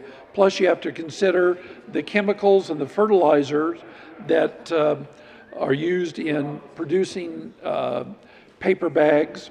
So the manufacture of the plastics bags, which can be used again and again and for a variety of other resources, paper bags generally can be used once, and there's associated environmental costs along with them. And also on the paper and cloth bags, I think my good colleague from was alluding to that that people tend to mix their products in the cloth bags, and you have leakage and spillage, and so you can literally have things that are growing in your cloth bag that you would not see in a plastic bag that is reusable in another method. And this is just micromanaging, telling stores what they can and they can't do. I appreciate where the bill sponsor is coming from, but there's going to be a lot of unintended consequences on this bill. I would urge a no vote on 1162. Senator Gonzalez. Thank you. Thank you, Mr. Chair. To the good senator from Colorado Springs, I would like to welcome you to being a climate justice champion, looking out for, the climate. I will say, though, that I agree. We are in a climate crisis, and climate change is an existential threat. We have to utilize every tool at every level of government to mitigate the climate disaster and its increasingly destructive impacts on our planet and its inhabitants. It's why we're running this policy. And we know that currently municipalities and local governments are prohibited from adopting measures and regulations surrounding plastic products. House Bill 1162 restores that power of local control. I will also note for the good senator from Loveland, and I want to welcome him to being a champion for the working class as well. I would point him to page 8, lines 16 through 19 of the re-engrossed bill, House Bill 1162, that clearly affirms that individuals who are participants in federal or state food assistance programs, poor people, will not, the carry-out bag fee will not pertain to them. Colleagues, I ask for an aye vote on this bill. Senator Woodward. Thank you, Mr. Chair. And although I welcome the adoption into being a climate justice warrior, one of the things that I wanted to make sure that I pointed out is that my district in Loveland, the city of Loveland, leads the state in recycling. We recycle over 62% of all waste that flows into the stream. But if you look here in Denver, they're below 20%. One of the things that drives that is the market up in Larimer County has identified companies who can help them in the recycle process. One of the downsides to this bill is as we eliminate some of these products that can be recycled, the market is going to dry up. So for those products that are left, there will not be a recycled market for those. So we're going to see even more other products find their way into the landfill. So one of the unintended consequences is we're going to put them out of business. So House Bill 1162, one of the things that it does is seeks to ban one kind of takeout container material, which then automatically has to be replaced with another kind of takeout container material, which will also likely be plastic at this point, without doing anything to address the abysmal recycling rate that we have in the state of Colorado. 1162 doesn't do anything to support or incentivize business and manufacturers to use more post-recycled content in their products. It actually drives down recycling. Styrofoam can currently be recycled, but right now there are very few food service container takeout containers on the market that use post-consumer recycled styrofoam. However, House Bill, let me also add that one of the solutions would be to figure out a way to incentivize innovators and manufacturers to step up their efforts in this area by creating an exemption to this type of ban for future products that effectively use post-consumer recycled styrofoam.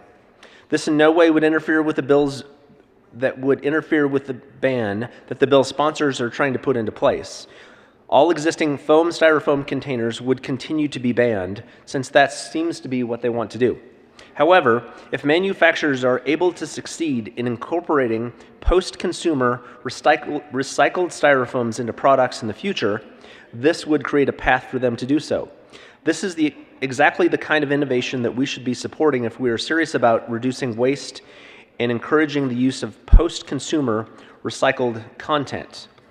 And that conversation led me to an idea for an amendment. There's an amendment at the desk.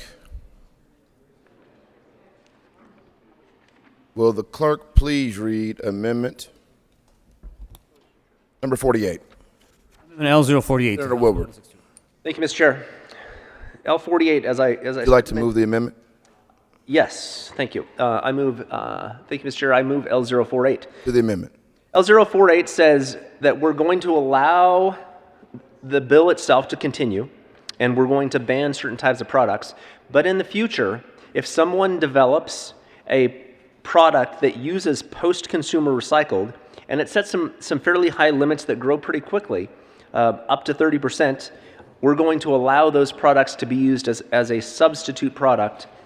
So I'm hoping to earn the sponsor's support of this amendment, because I think that it allows them to accomplish their current ban idea, but allows industry to develop some alternatives in the future and develop some industry around this idea about increasing recycling.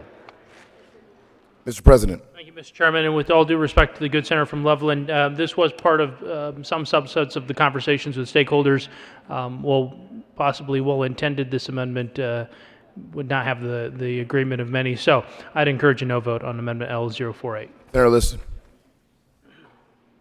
Thank you, Mr. Chairman. Members, I would rise in support of Amendment L048 for the good senator from Loveland, is that the industry, both the retail, grocery industry, and just stores in general, as well as the good companies in our petrochemical industry, if given a chance, which I'm sure they're already working on it, in fact, I know they are, they would, if we can put a man on the moon multiple times, and we can explore the depths of the oceans, I am very confident that given sufficient time and energy and effort, that industry and retailers that are involved in this, they will find a suitable product that will take care and ultimately replace the plastic bag. I can envision that they will be able to develop a plastic that will ultimately degenerate itself, that after exposed to sunlight, or that there'll be a chemical compound that after a month or two, that plastic will ultimately dissolve and be environmentally friendly. So I think that the good senator from Loveland has a good idea, and I would urge an aye vote on L048. Any further discussion? Senator Gonzalez.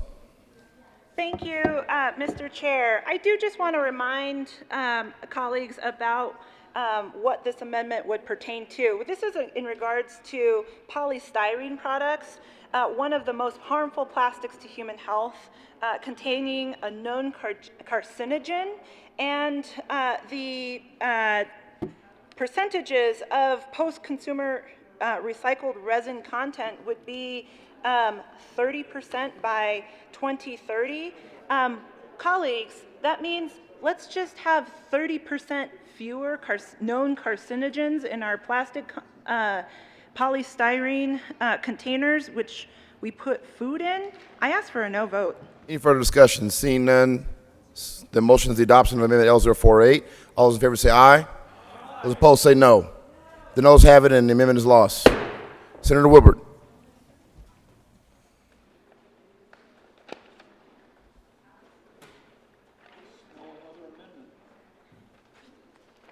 There's an amendment on the desk. Would the clerk please read amendment number?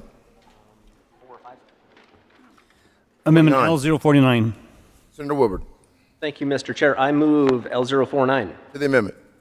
So one of the unfortunate parts of this bill is that we all know that plastics and other products are used throughout in everything that we do. So simply by banning plastic bags, we're not going to completely solve the way everything's used. So one of the problems is one of the uses for that recycled product out there, one of the easiest and best uses for that plastic that's already been generated out on the market is to be able to use that in things like plastic bags or single-use bags.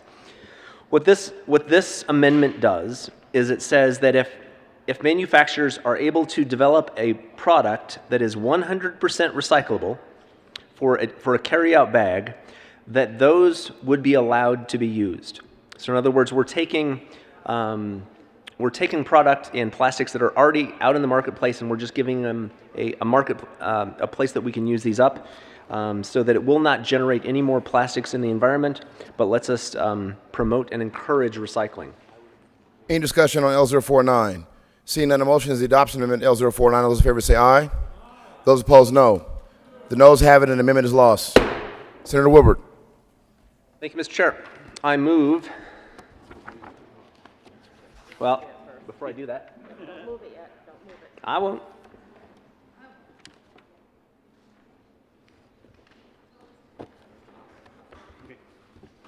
There's an amendment of the desk. Would the clerk please read Amendment L50? Amendment L50. Senator Woodward. Thank you, Mr. Chair. I move L050. To the amendment. If you didn't know this, restaurants and retailers are struggling to recover from COVID shutdowns.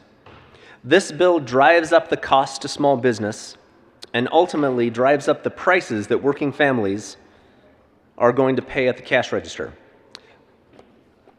This amendment requires that we engage an independent third party to conduct a study on the economic impact that this prohibition is going to take place. This study must specifically examine the impacts that the prohibition would have on minority-owned and women-owned businesses, and whether and to what extent such businesses are disproportionately negatively impacted by this prohibition. And I'd ask for an aye vote. Any discussion? Seeing none, the motion is the adoption of Amendment L50. All those in favor say aye. Those opposed say no. Noes have it. The amendment is lost. Senator Woodward. Thank you, Mr. Chair. Local control has been a big conversation piece down here at the Capitol. Some communities may find a reason to pass ordinances which conflict with a portion of this great piece of legislation. There is an amendment at the desk. Will the clerk please read amendment number 51? L50. Senator Woodward. Thank you, Mr. Chair. I move L051. To the amendment. Thank you, Mr. Chair. This amendment would allow local governments to opt out of the prohibitions set forth in this bill. Is there any discussion? The motion is the adoption of Amendment L051. All those in favor say aye. Those opposed say no. The noes have it, and the amendment is lost. Senator Woodward. Oh, wait 1 second. Thank you, Mr. Chair. One way that we can provide some relief to small business is to allow them to exclude containers from sales tax, just like we exclude the cost of the food itself.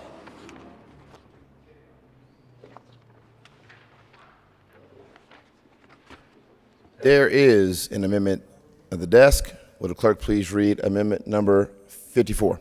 Amendment L054. Senator Woodward. Senator Woodward. Thank you, Mr. Chair. I move L054. To the amendment. L054 is an attempt to recognize the fact that the business community has been waving their arms in outrage over this bill because it has such a big impact on their operations and their efforts to try to recover from the COVID shutdowns.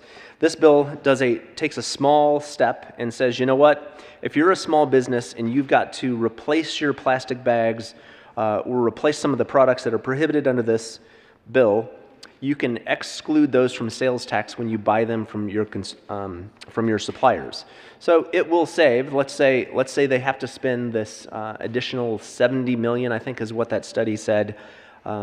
This will save those businesses about 7% of that cost and allow this legislature to say, you know what, small business, I understand your costs are going up. Please don't pass all of those costs on to consumers, and we, the legislature, are willing to back that a little bit and exempt those items from sales tax. Senator Gonzalez. Thank you, Mr. Chair. I will remind the good senator from Loveland that we had amended the implementation date to 2024, recognizing the fact that many of our small businesses are not are in the midst of recovery from the pandemic. Further, we given the passage of Amendment L57, did further exempt small businesses that operate here in Colorado. And so we have worked closely and diligently with business owners and with the business community, and we ask for a no vote on L53. Senator Woodward. Thank you, Mr. Chair. And I do think that the amendment that we passed earlier does add some relief theoretically to some of those small businesses. But when I've talked to some of the folks that are out there, particularly suppliers who are going to be selling some of these products to these small businesses, it's going to be next to impossible for some of them to determine how many locations and how many businesses do you have? Am I allowed to sell this product to you but not to you because it might violate state laws? So I think practically speaking, although I think that was a nice amendment, I think that it was it's gonna be barely for show because I think that implementation is going to be really tough. What this bill does is really across the board allows those small businesses to say, hey, if we no matter what we purchase, we're going to exempt those just like we would the cost of the food. So if somebody goes to Chick-fil-A and orders a sandwich, we know that Chick-fil-A today does not have to pay sales tax when it buys from its suppliers. It doesn't have to pay food. It does not have to pay sales tax on the chicken and the bun and the lettuce and pickles in particular, nor would it have to pay a sales tax on the container that goes around that. So it's not a big step, but I think that it would show that we're really keeping small business a little in mind on this bill that could have a big impact on small business. Any further discussion? Seeing none, the question is the adoption of Senator Liston. Thank you, Mr. Chairman. I just happened to be walking in and I heard the words Chick-fil-A.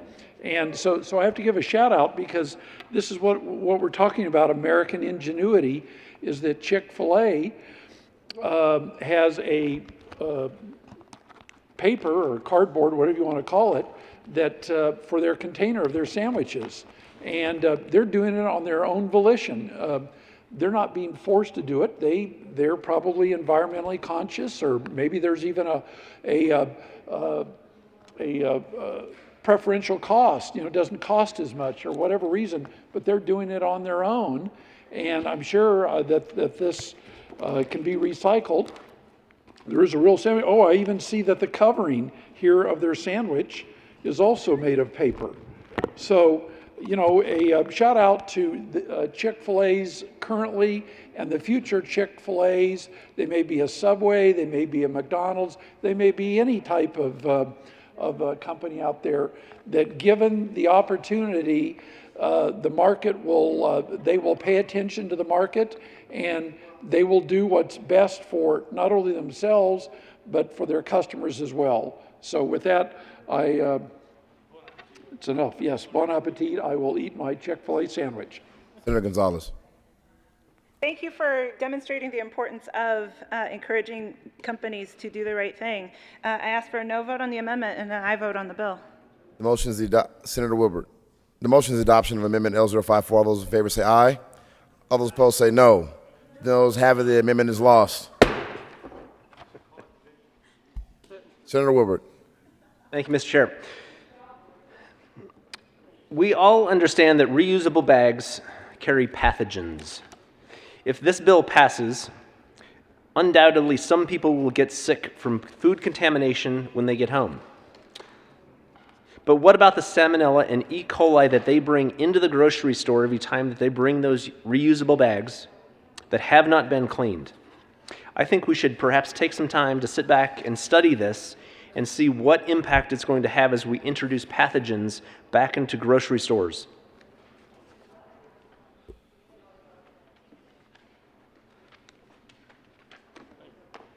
There's an amendment on the desk. Would the clerk please read amendment number 53? Amendment L053. Thank you, Mr. Chair. This amendment. Please move the amendment. I move amendment L053. This amendment does nothing to change the process in getting this bill implemented, but what it does say is that, hey, Department of Public Health, they must study at least to make sure that there's no unintended consequences and report back to us. So I'd ask for an aye vote on L053. Any discussion on L053? Seeing none, the motion is the adoption of L053. All those in favor say aye. All those opposed say no. The noes have it. The amendment is lost. Senator Woodward. Thank you, Mr. Chair. In the hallways today and in some of the committee hearings, one of the things I've been hearing is how important preemption is, and sort of the disgust that as the process made its way through on this bill, that has been stripped out. So I developed another piece of paper that you might want to take a look at. There's an amendment on the desk. Would the clerk please read amendment L058? Amendment L058. Senator Woodward. Thank you, Mr. Chair. I move L058. To the amendment. As I mentioned, this this restores preemption and the way the bill made it through committee, and ask for a yes vote. Any discussion on the amendment? Senator Zinzinger. I would respectfully ask for a yes vote on this amendment. There was a really rigorous discussion in the House about this component of the bill, and indeed it was taken out in the House, and I was very comfortable with where the bill was when it came over, and then unfortunately it was put back in committee, and I think that that component is particularly burdensome, because if we develop a patchwork all across the state with different types of policies, it's going to be more problematic than if we were just consistent. And so I would urge a yes vote on this amendment for consistency. Thank you. Seeing no further discussion, the question is the adoption of amendment L058. All those in favor say aye. All those opposed say no. The noes have it. L058 is lost. Question is the adoption of House Bill 1162. All in favor say aye. Those opposed say no.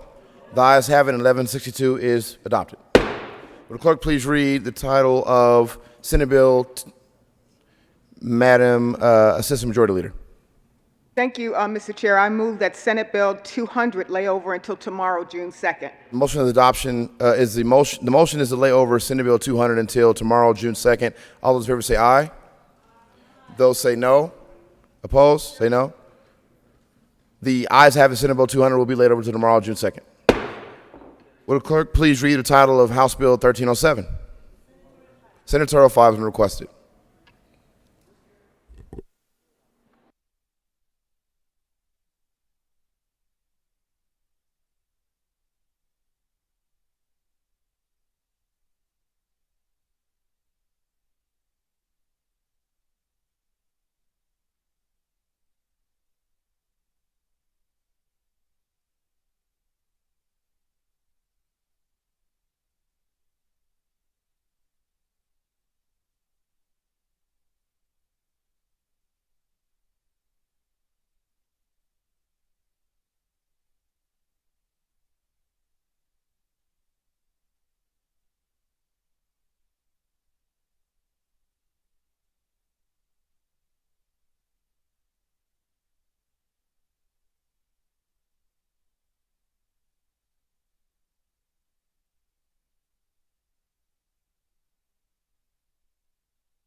Mr. Majority Leader. Thank you, Mr. Chair. I move House Bill 1307 lay over until later today. The motion is to lay over House Bill 1307 to later today. All those in favor say aye. All those opposed say no. The ayes have it. 1307 will be laid over to later on today. Mr. Majority Leader. Thank you, Mr. Chair. I move the committee rise and report. Motion for the committee to rise and report. All those in favor say aye. Those opposed, no. The ayes have it. The committee will rise and report.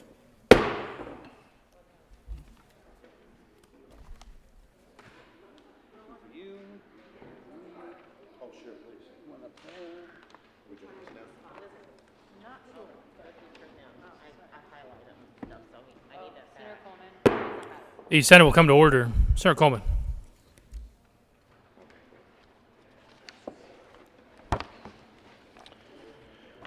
Thank you, Mr. President. The committee has met and had a number of bills in consideration. Would the clerk please read the report? Mr. President, the whole begs these reports had under consideration the following tax bills being the second reading thereof and makes the following recommendations thereon. House Bill 1162 as amended. Pass on second reading, order revised and placed on the calendar for third reading and final passage. House Bill 1307 laid over until June 1st, retaining its place on the calendar. House Bill 1216 and Senate Bill 200 laid over until June 2nd, retaining their place on the calendar. Senator Coleman. Thank you, Mr. President. I move the adoption of the report. The motion is for the adoption of the committee of the whole report. There is an amendment at the desk. Will the clerk please read Amendment 001 to the committee of the whole? Amendment 001 to the committee of the whole. Senator Priola moved to amend the Priola. report of the Thank you, Mr. President. Members, I move Cal Amendment 001. This, if you remember discussion on House Bill 1162, I brought an amendment that specifically from my experience in Adams County, I'm sure it holds true in other counties, have realized that specifically, they're known as shooters, but specifically plastic shooters are littered all over outside of liquor stores. I've even ran into them at some places of business where it's obvious to me that there's some employees that are also struggling with liquor addiction to spirits, and they're very concealable and I assume able to take to work and conceal from the employer. I'm pretty sure that manufacturers would still be able to manufacture these in glass or aluminum, but I think for holding with the intent of the bill of reducing plastic pollution as well as the ancillary benefit of marginally reducing addiction problems in the state of Colorado, I would fervently ask for an aye vote on Cal Amendment 001. Is there further discussion? Senator Gonzalez. Thank you, Mr. President. I appreciate the conversation that the good senator from Adams County has brought in regards to this issue.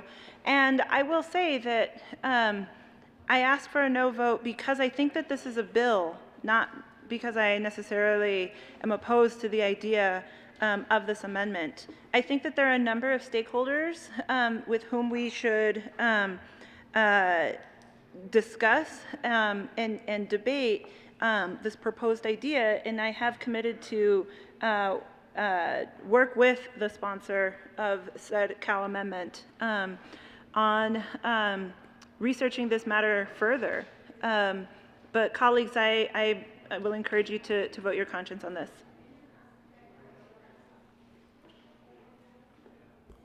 Is there further discussion? Seeing none, the motion is the adoption of Amendment 001 to the Committee of the Whole report. Are there any no votes?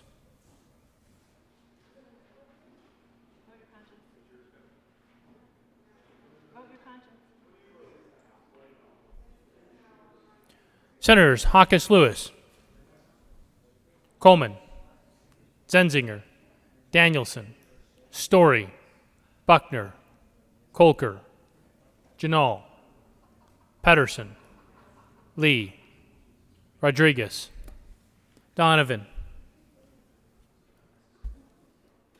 The Majority Leader, Fields, Moreno.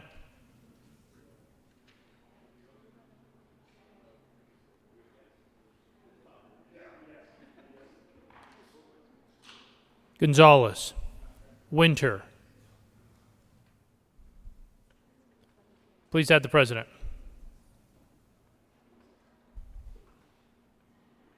With 17 aye votes, 18 no votes, 0 absent, and 0 excused, Amendment 001 is lost.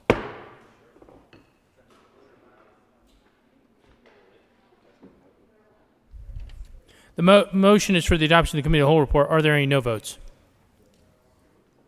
With 35 ayes, 0 noes, 0 absent, and 0 excused, committee of the whole report is adopted. House Bill 1162 as amended, passed on second reading, ordered revised and placed on the calendar for third reading and final passage. House Bill 1307 laid over until 6/121 and retained its place on the calendar. House Bill 1216 and Senate Bill 200 laid over until 6/2/21 and retained its place on the calendar.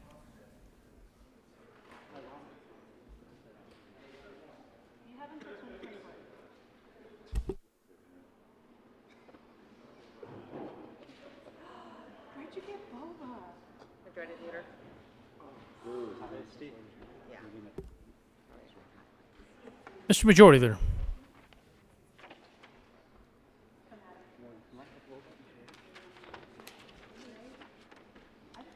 Thank you, Mr. President. I move that we take up House Bill 1279 and House Bill 1290 on special order second reading of bills consent calendar at the hour of 1:19 p.m. The motion is that the Senate take up House Bill 1279, House Bill 1290 on special orders consent calendar at the hour of 13:19. This requires a 2/3 majority vote. All those in favor say aye. All those opposed, no. The ayes have it. The motion is adopted, and the Senate will take up those bills listed on the special orders consent calendar at the hour of 13:19. Special order second reading bills consent calendar. Senator Coleman. Thank you, Mr. President. I move the Senate resolve itself in the committee of the whole for consideration of special orders second reading of the bills consent calendar. You have heard the motion. All those in favor say aye. All those opposed, no. The ayes have it. The motion is adopted, and the Senate will resolve itself in the committee of the whole for consideration of special order second reading bills consent calendar. Senator Coleman will take the chair.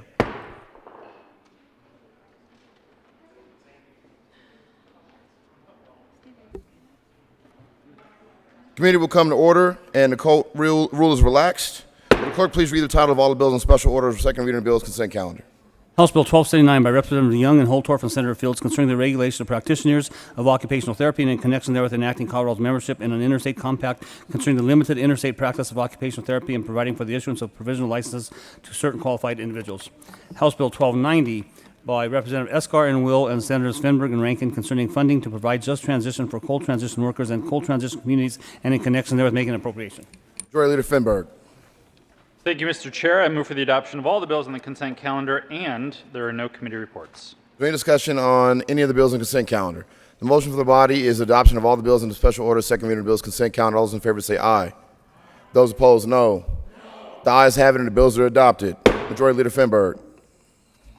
Thank you, Mr. Chair. After that robust debate, I think the committee should rise and report. Move the committee to rise and report. The motion is for the committee to rise and report. All those in favor say aye.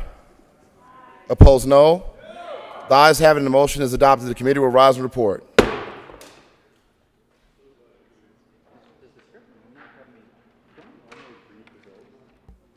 The Senate will come to order. Senator Coleman. Thank you, Mr. President. The motion for the committee, thank you, Mr. President. The committee has had a number of bills under consideration. Will the clerk please read the report? Mr. President, Committee of the Whole begs leave to report as out of consideration the following attached bills being the second reading thereof makes the following recommendations thereon. House Bill 1279 and 1290 passed in second reading, order revised and placed on the calendar for third reading and final passage. Senator Coleman. Thank you, Mr. President. I move the report. The motion is for the adoption of the committee of the whole report. Are there any no votes? With 35 ayes, 0 noes, 0 absent, 0 excused, the committee of the whole report is adopted. House Bill 1279, House Bill 1290 passed on second reading or order revised and placed on the calendar for third reading and final passage. Mr. Majority Leader. Thank you, Mr. President. I move that we take up Senate Bill 290, Senate Bill 292, House Bill 1189, House Bill 1269, House Bills 1282, 1283, 1315, and 1321 on special order second reading of bills at the hour of 1:23 p.m. The motion is that the Senate take up those bills listed, prescribed by the Majority Leader under special order second reading of bills calendar at the hour of 13:23. This requires a 2/3 majority vote. All those in favor say aye. Aye. All those opposed, no. The ayes have it. The motion is adopted. The Senate will take up the special order second reading of bills calendar at the hour of 13:29. Special order, second reading of bills. Senator Coleman. Thank you, Mr. President. I move the Senate resolve itself in Committee of the Whole for consideration of special order, second reading of the bills. You have heard the motion. All those in favor say aye. All those opposed, no. The ayes have it. The motion is adopted. The Senate resolve itself into the Committee of the Whole for consideration of special order, second reading of bills. And Senator Coleman will take the chair.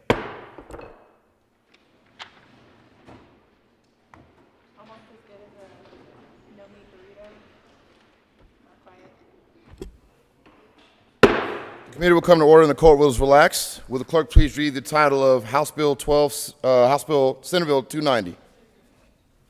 Senate Bill 290 by Senators Danielson and Buckner and Representative Young concerning the allocation of $15 million from the general fund to establish the Area Agency on Aging grant program for programs providing assistance to older Coloradans and in connection with making appropriation.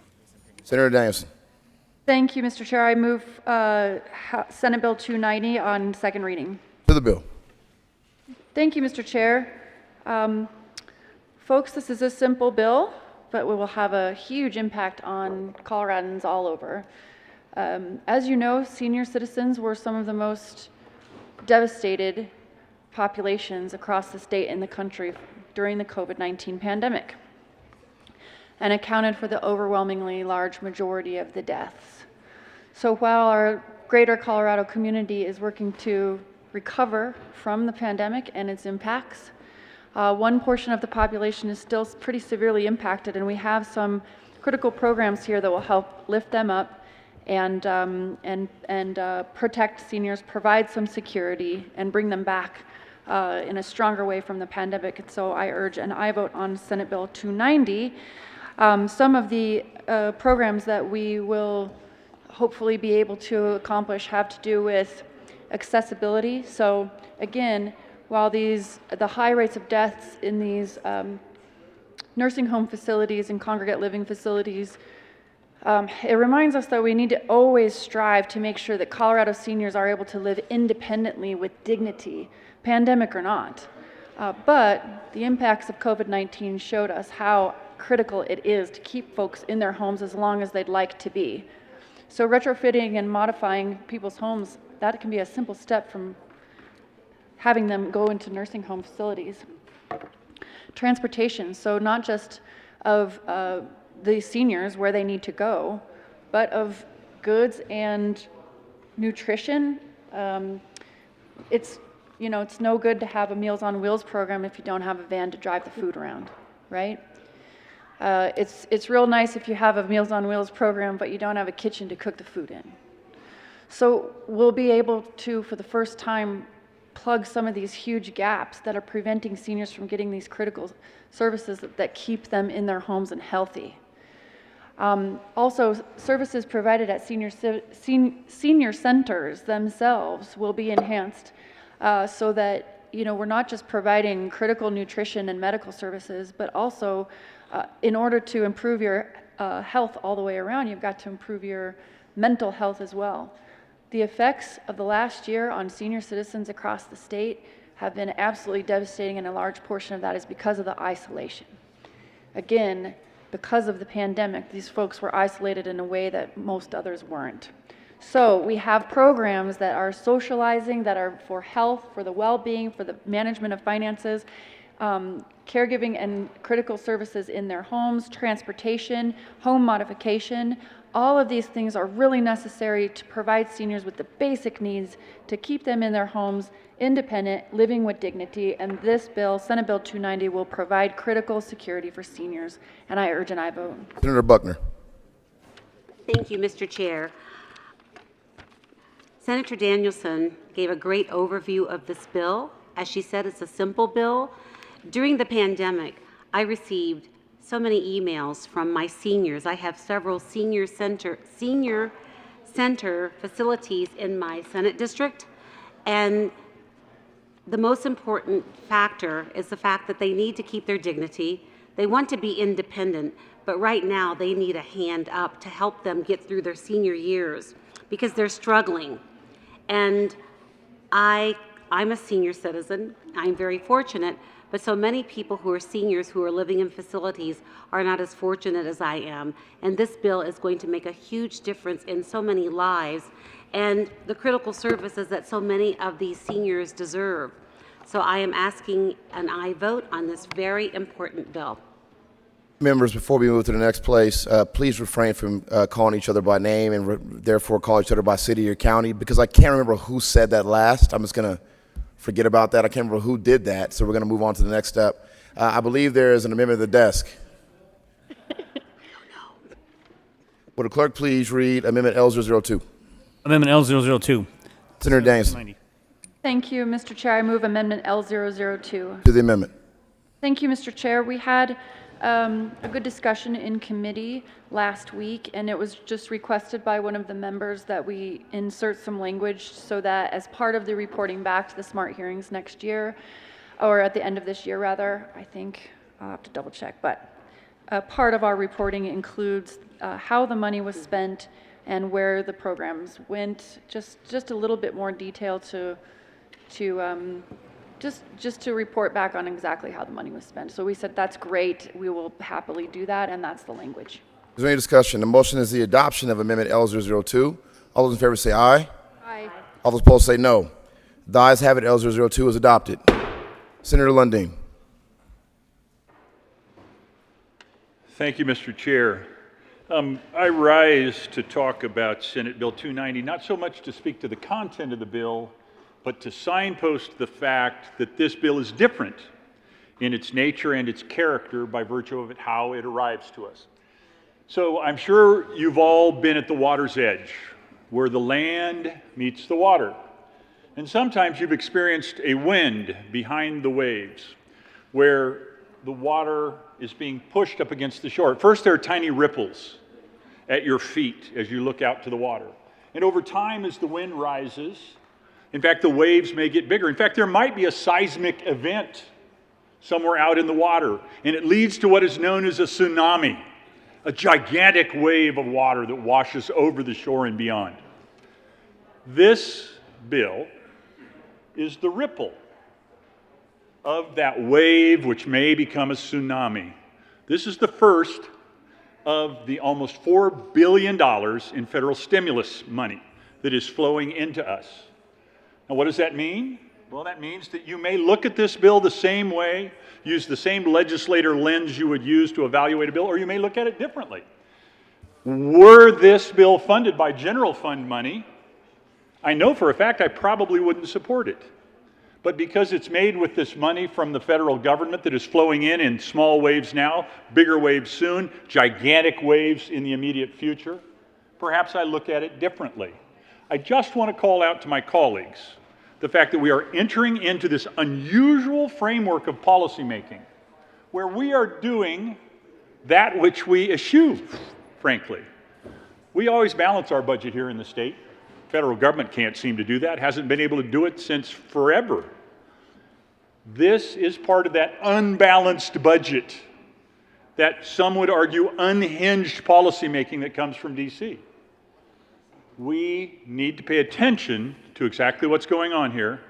This is essentially a public service announcement, if nothing more, to call out the difference in makeup and difference of how this bill 290 arrives at our feet.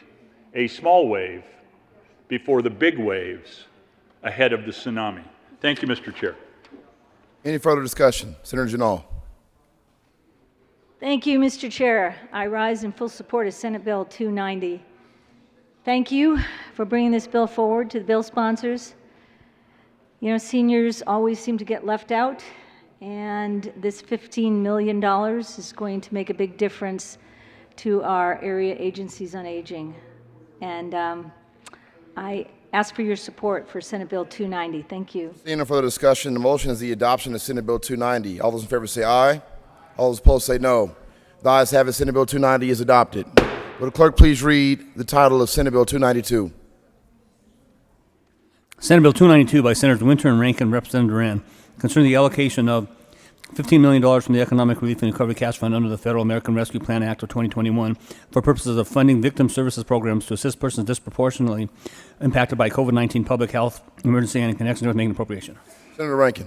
Thank you, Mr. Chairman. We move Senate Bill 292 on second reading. And Appropriations Committee report? And the Appropriations Committee report. To the committee report. Senator Rankin. The Appropriations Committee report added several amendments. One was a technical amendment, and then another added 2 additional programs that money from this bill will be distributed to. Any further discussion on the committee report? Seeing none, the question is the adoption of the Appropriations Committee report. All those in favor say aye. Those opposed say no. The ayes have it, and the Appropriations Committee report is adopted. To the bill, Senator Rankin. This is another of those bills that's a ripple on the water, may turn into a tsunami, thanks to my colleague from Monuments' very apt description, so we urge a yes vote. Senator Winter. Thank you, Mr. Chair. This might be a ripple on the water that causes a tsunami, but these services have been talked about since the Long Bill debate, when this chamber agreed to support an amendment to the Long Bill to increase victim services, because there has been an increase to domestic violence during the pandemic, and at the same time those services have earned less money, had less resources to provide the necessary resources for victims. And so this has been discussed for a couple of months. There's been a coalition for a couple of months working very hard to secure this funding. So this idea isn't new or rushed, and incredibly important. Seeing no further discussion, the motion is the adoption of Senate Bill 1092. All those in favor say aye. Those opposed say no. Senate Bill 292 is adopted. Will the clerk please read House Bill 1189? House Bill 1189 by Representative Benavides and Valdez A. and Senators Gonzalez and Moreno concerning additional public health protections in relation to the emission of air toxics and in connection with making appropriation. Senator Moreno. Thank you, Mr. Chairman. I move House Bill 1189 on second reading. To the bill. Thank you, Mr. Chairman. Colleagues, this bill would simply add additional protections for air toxics that are released into the environment, would establish some fence line monitoring. Ask for an aye vote. Any further discussion? Seeing none, the motion is the adoption of House Bill 1189. All those in favor say aye. Those opposed say no. The ayes have it, and 1189 is adopted. Will the clerk please read the title of House Bill 1269? House Bill 1269 by Representative Hooton and Basin-Ecker and Senators Donovan concerning an investigation by the Public Utilities Commission to evaluate the parameters of an energy policy allowing communities in Colorado that are served by an investor-owned electric utility to choose alternate wholesale electricity suppliers and in connection with making an appropriation. Senator Donovan. Thank you, Mr. Chair. I move House Bill 1269 and the Transportation and Energy Report. To the Transportation and Energy Committee report. Seeing no other Yeah, but we didn't do anything, so I don't need to comment on it. We can just vote. Okay, seeing no discussion, the question is the adoption of a Transportation and Energy Committee report. All those in favor say aye. All those opposed say no. The ayes have it, and the Transportation and Energy Committee report is adopted. To the bill, Senator Donovan. Any discussion on House Bill 1269? Senator Heisey. Thank you, Mr. Chairman. 1269 is a bill that we heard in interim committee about 2 years ago, back when we had such things. The bill came out of the committee, and then of course COVID happened, and it didn't make it last year. At the time we heard it in the committee, I thought this could be a bill I could get behind. This explores the possibility of communities or areas of interest contracting with someone else to supply their electrical needs. My consumers, my customers, my constituents, they pay some of the highest electric rates in the state, so I thought perhaps this is a way to solve that problem. So I started looking at the bill, had plenty of time. The bill did change from last year to this year to some degree, but the concept remained the same, that you have your CCEs that can contract with someone else to provide electricity. And so this is a study bill to see if that's viable. In the original bill, we had the implementation study beginning before the feasibility study was completed, if that kind of tells you that perhaps the outcome was predetermined. But to that end, what I discovered was California is really the only place with a similar regulatory environment that we have here in Colorado that has tried this. Thus far, it has been a total failure for anyone trying to lower their electric rates. Currently, they're paying higher rates, and oh, by the way, they're living on borrowed money that's supposed to run out by the end of June. And this is in addition to paying a bonus for getting the type of electricity that they wanted to get. So it became apparent pretty quickly to me that while in California there were some lower income communities that said, you bet, we can do this, we can make it work for us, the reality has been completely the opposite. And what tends to happen is your higher income communities decide they want electricity produced only from wind or only from solar or only from, you get to set your own criteria. So they would get selective and drove up the energy prices, drove up the cost to the consumer, and I realized this was not a bill that was going to help my consumers. There is an amendment at the desk.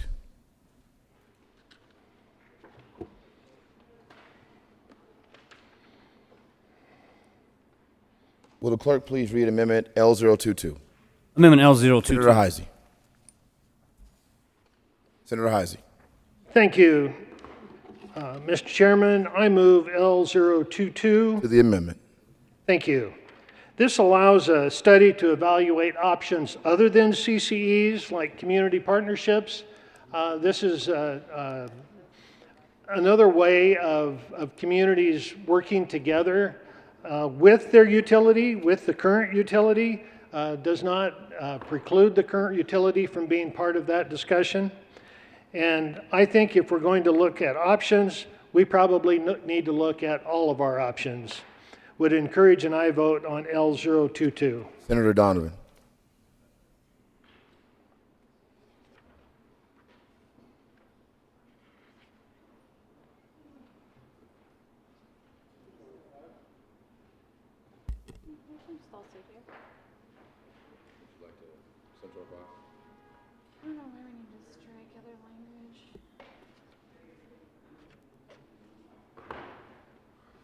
Senator Donovan.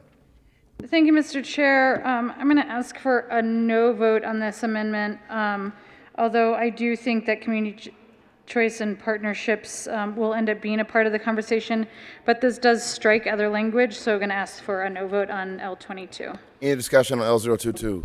Seeing none, the question is the adoption of L022. All those in favor say aye. All those opposed say no. The noes have it. L022 is lost. Senator Heisey. Thank you, Mr. Chairman. There is an amendment of the desk. Will the clerk please read amendment number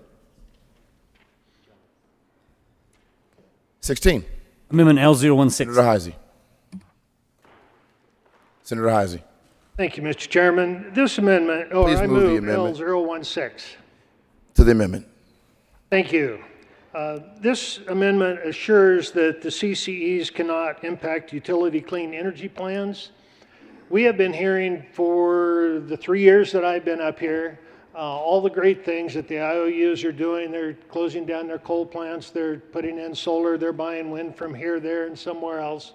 And they are doing all these wonderful things to meet the governor's clean energy standards to the best rate that they are possible.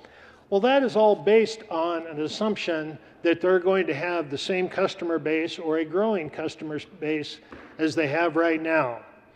Should these CCEs decide to take out blocks of customers from the utility, they will no longer be able to fulfill those commitments and meet those energy plans. So this just ensures that the CCEs cannot impact the utilities' clean energy plans. Senator Heisey, one more time. I apologize. Could you please move Amendment 16? I move L016. Thank you. Senator Donovan.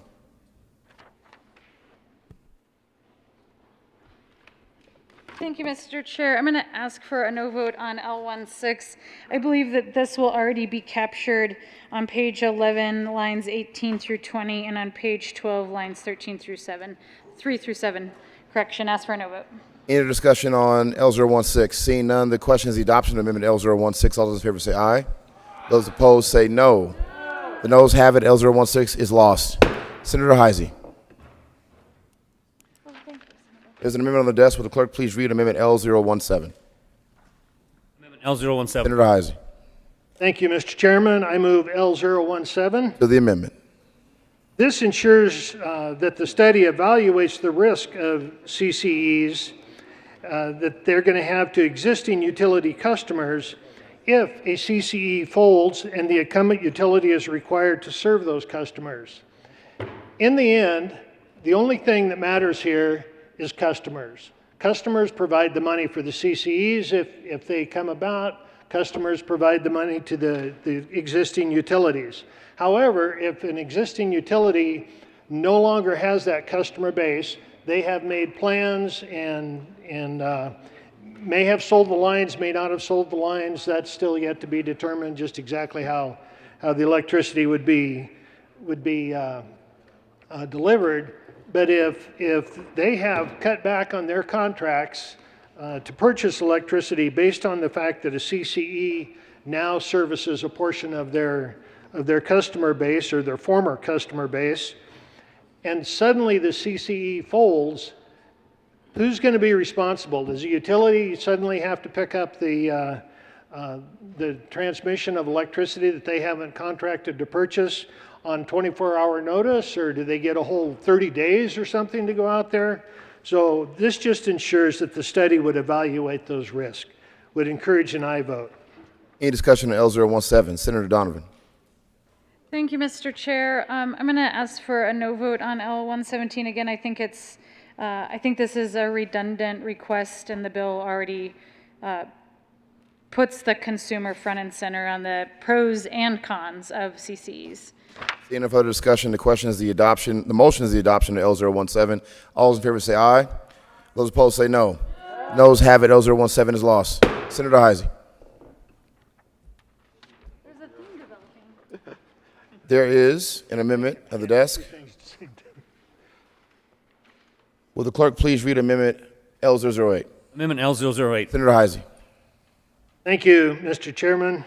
I move L008. To the amendment. This amendment ensures that the study evaluates stranded costs for utility customers and evaluates equity. When we did the PUC sunset hearing that first year that I was here, and I still was kind of wide-eyed about most things, stranded utility cost was a term I wasn't familiar with.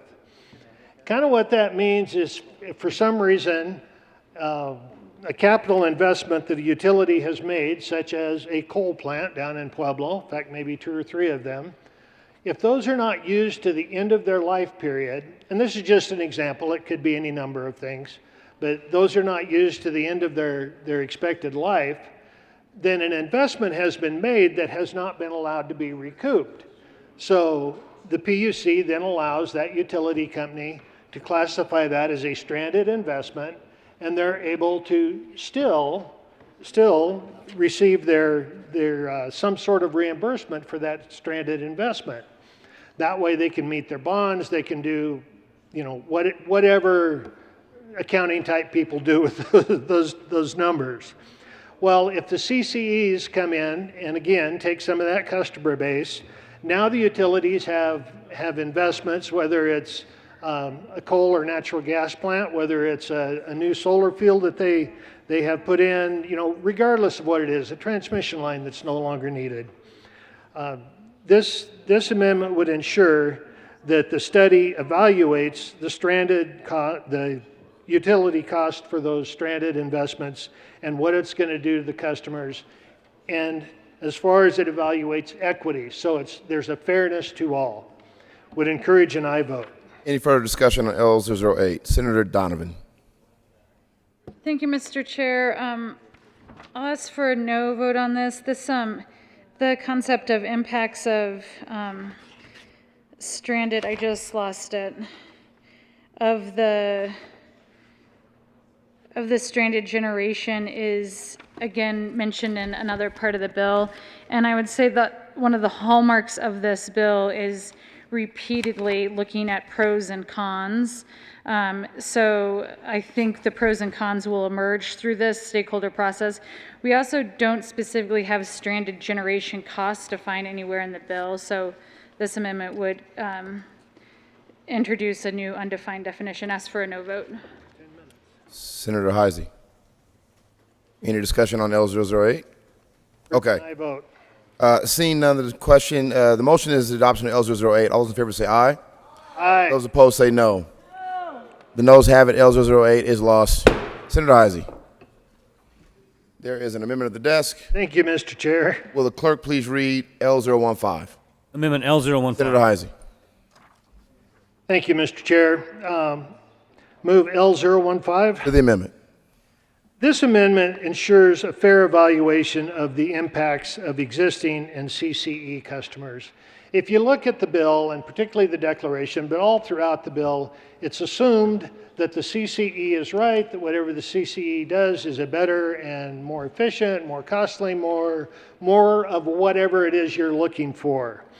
Well, it's hard to believe that there's really going to be a fair evaluation if the bill is written in such a manner that the outcome appears to be predetermined. So I would urge an aye vote on L015. Any discussion on L015? Senator Donovan. Thank you, Mr. Chair. Certainly a theme here. I think that these concepts are reflected throughout the bill, including specific language of like unintended consequences in other states and what happens with right to opt out, etc. So I ask for a no vote on L005. It's just unnecessary. Thank you. Okay, no further discussion. The motion is the adoption of L015. All those in favor say aye. Those opposed say no. The noes have it. L015 is lost. There's an amendment at the desk. Will the clerk please read amendment L012? Amendment L015. Senator Heisey. Thank you, Mr. Chairman. I move L012. To the amendment. Thank you, Mr. Chairman. So far, we've been talking about utilities, we've been talking about CCEs, we've been talking about organizations and groups, with some mention of the consumer. Well, this amendment gets right straight to the consumer. It ensures that the study considers impacts on existing utility customers so the customers aren't left holding the bag. That is the last thing any of us want, is for some sort of a colossal fight between two energy titans, and then it's the consumer or the customer that gets left holding the bag and has to foot additional expenses. Would urge an aye vote on L012. Any discussion on L012? Seeing none, the question is the adoption of L012. All those in favor say aye. Those opposed say no. The noes have it. L012 is lost. Senator Heisey. Thank you, Mr. Chairman. Fumbling with my paperwork here. There's an amendment at the desk. Will the clerk please read amendment number 19? Amendment L19. Senator Heisey. Thank you, Mr. Chairman. Move L019. To the amendment. Thank you, Mr. Chairman. An amendment that was added in committee included that union labor had to be used. When we had our union representative up there speaking to us, I asked him if perhaps it wouldn't be better if we just substituted licensed professionals. Nobody wants the electrical grid being put together by people that are not qualified. We all agree on that. So I thought perhaps if we did licensed professionals, this would cover pretty much everything that we would need. Just a very simple amendment.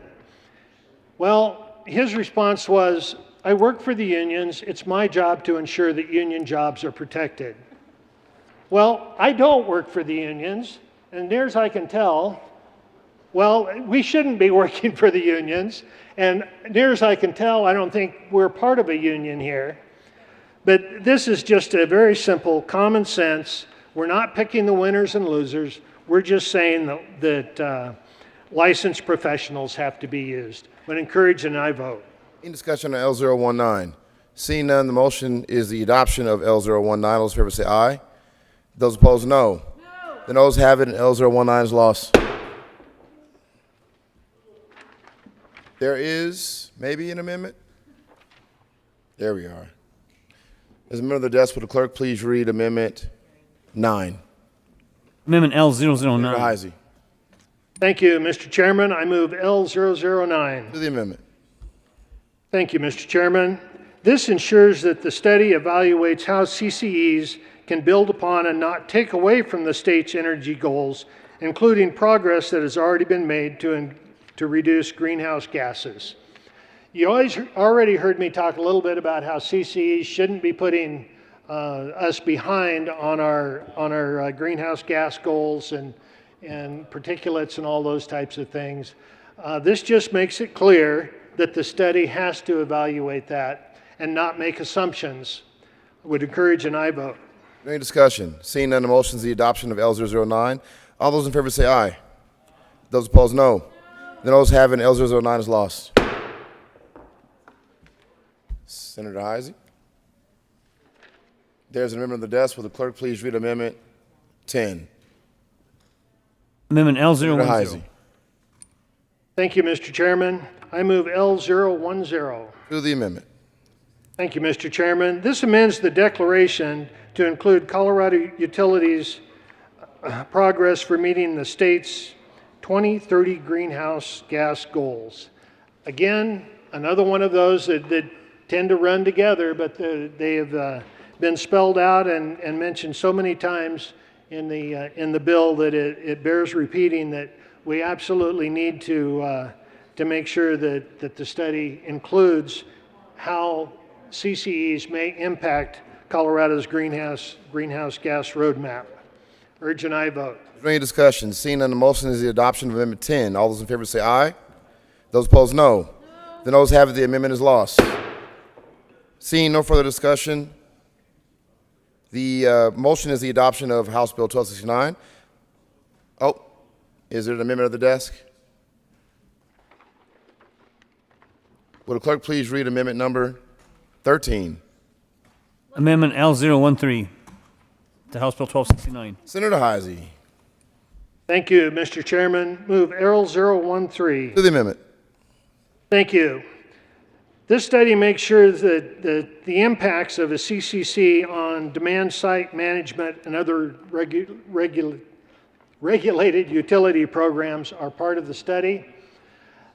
Now we're talking about things, demand side management, kind of getting into the weeds a little bit. But one thing that a good utility does, and all of ours do this, is they look at when they're going to need electricity, where they're going to need it. They know the weather better than you and I do. They keep track of those types of things. They're prepared for fluctuations. They know when to fire up their gas plants to add additional resources onto the line. CCEs typically buy from third-party generators, often, if not always, in neighboring states. And your supply and your demand management looks a lot different looking at it at that scale than holistically. And we need to make sure that this study takes that into mind so that our CCE customers aren't experiencing brownouts. Would encourage an aye vote. Senator Donovan. Thank you, Mr. Chair. Demand side management is in the bill on page 10. I ask for a no vote. Any discussion? Seeing none, the motion is the adoption of Amendment 13. All those in favor say aye. Those opposed say no. The noes have it, the amendment is lost. There's an amendment at the desk. Will the clerk please read amendment number? This was just a fun one. 7.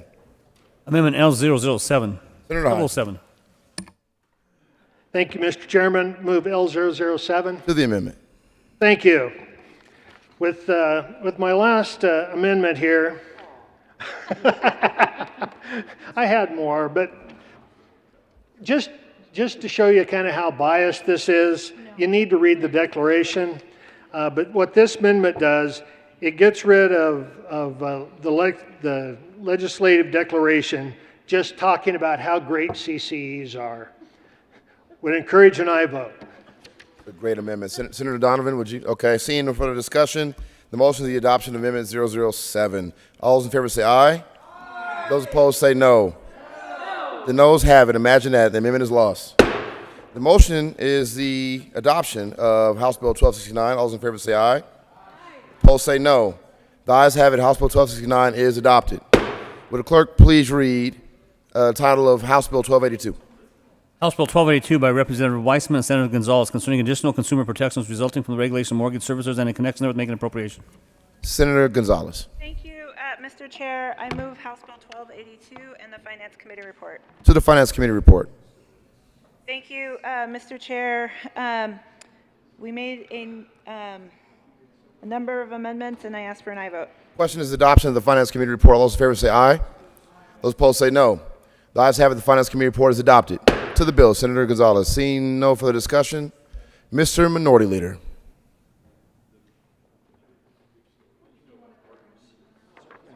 Thank you, Mr. Chair.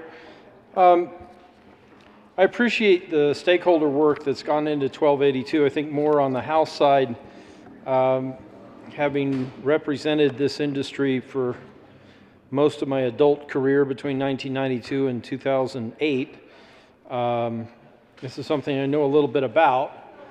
And I guess I can't fault the Attorney General for having interest in regulating mortgage servicers, but I think it's important that we understand what companies would be regulated by the state of Colorado and what companies would not.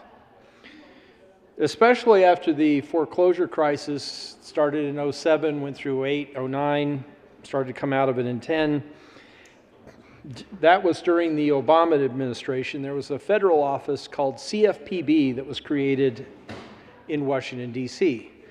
And that's kind of an odd duck when it comes to government agency offices, because if you try to figure out which one of the executive branch departments CFPB is part of, you'll find that it's not. It's kind of an extra constitutional office. That being said, it seems that CFPB is doing good work. The industry, I think, generally has a favorable view of CFPB, but it's not part of Treasury, it's not part of Commerce, it's not part of any of the actual cabinet level positions. It's a little odd. But CFPB has authority to regulate federally chartered banks and wholly owned or partially owned subsidiaries of federally chartered banks.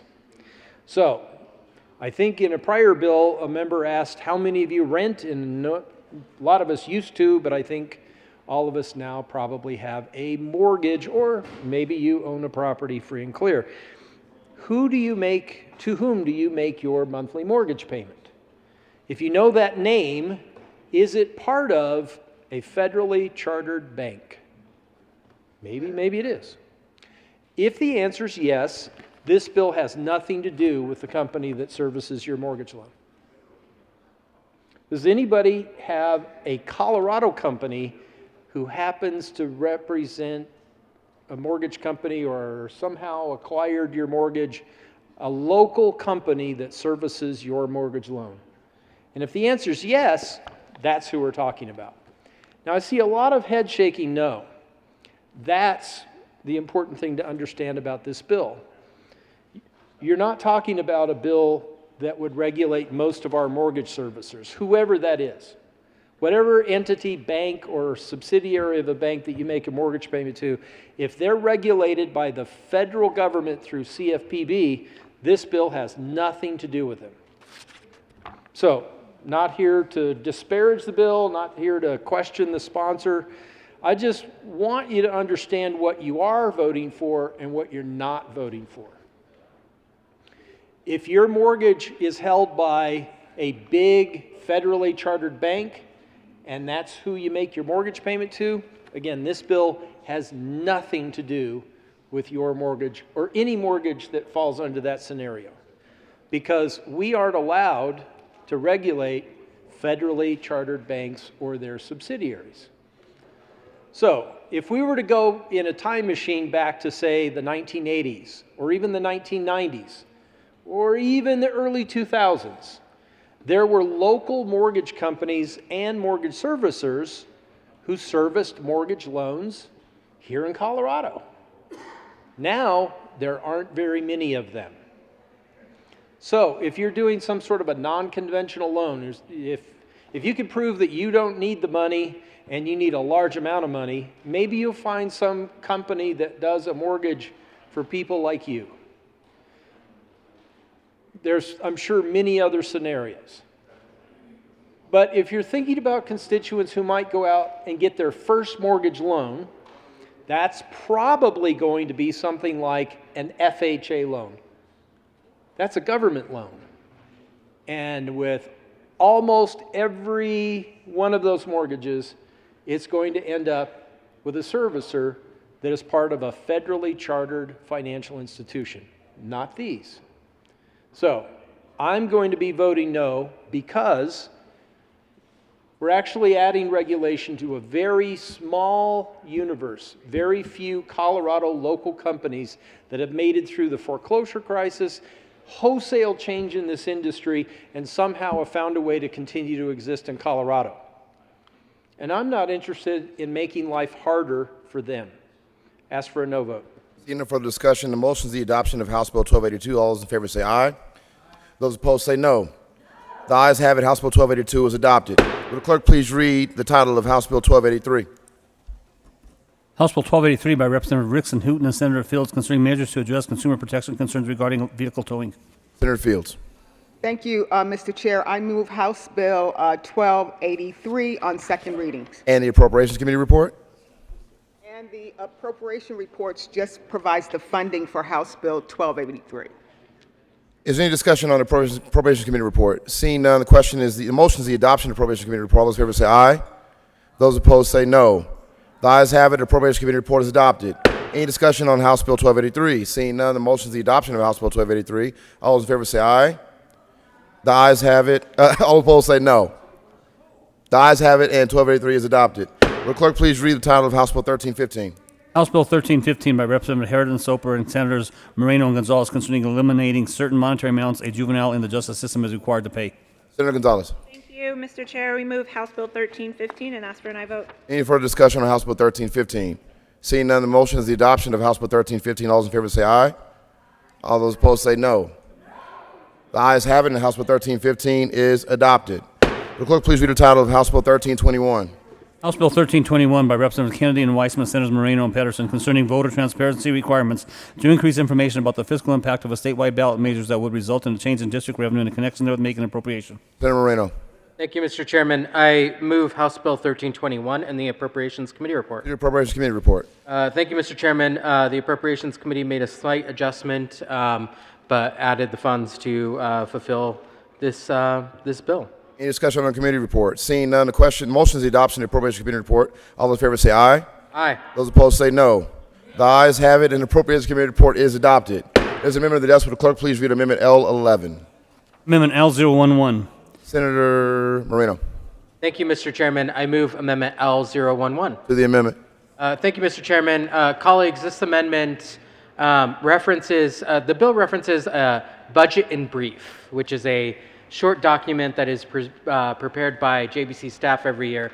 As much as I love the Budget in Brief and hand it out like candy at town halls, the reality is, given the crazy budget year we've had, last year a Budget in Brief was not prepared, and we're not sure if a Budget in Brief will be prepared this year. So instead, this merely adds the annual appropriations report, the top 3 program expenditures from that report rather than the Budget in Brief. Ask for an aye vote. Any discussion on Amendment 11?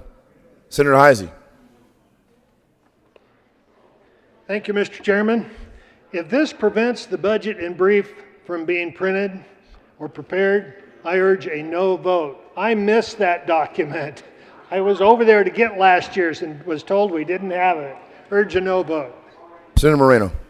Thank you, Mr. Chairman, and to my colleague from El Paso County, it will not prevent the publication of the Budget in Brief. It's just we didn't want to reference it in statute. Seeing no further discussion, the motion is the adoption of Amendment 11. All those in favor say aye. Those opposed say no. The ayes have it. Amendment 11 is adopted.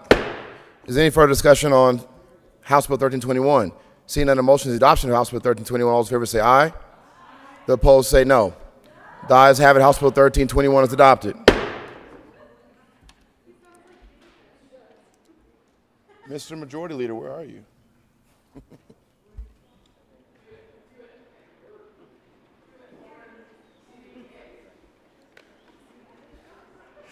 Mr. Majority Leader. Thank you, Mr. Chair. I move the committee rise and report. Motion for the committee to rise and report. All those in favor say aye. Those opposed say no. The ayes have it, and the committee will rise and report.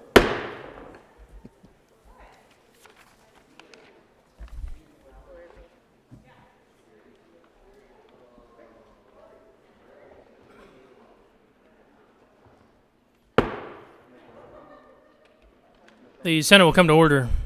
Senator Coleman. Thank you, Mr. President. The committee has met and had a number of bills under consideration. Would the clerk please read the report?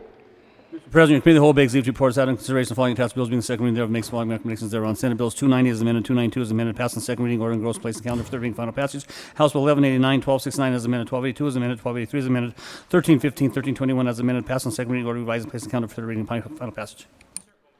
Thank you, Mr. President. I move for the adoption of the report. Motion is for the adoption of the committee of the whole report. There is an amendment at the desk. Will the clerk please read Amendment 001 to the committee of the whole report? Amendment 001 to committee of the whole report for Senate Bill 1189. Senator Gonzalez moved to amend the report of the committee. Senator Gonzalez. Thank you, Mr. President. I move Cal 001. To the amendment, Senator. Thank you, Mr. President. This is an amendment that I apologize that I failed to run during second reading. That would just clarify that when we're talking about the mobile van that will do the monitoring of the air, that it also pertains to North Denver, Henderson, the city of Pueblo, and other communities. I ask for an aye vote. Senator Moreno.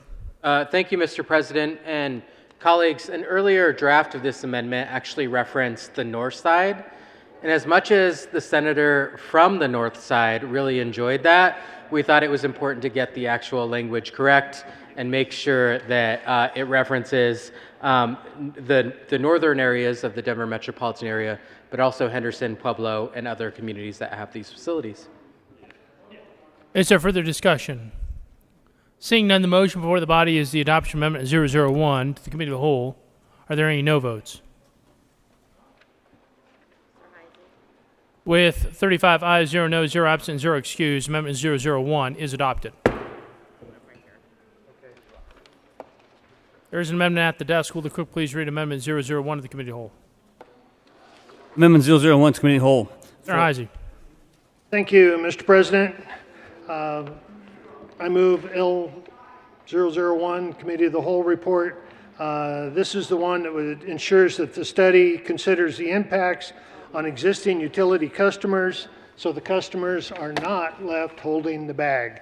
This is surely an amendment that everyone could get behind. Urge an aye vote. Is there further discussion? Senator Donovan.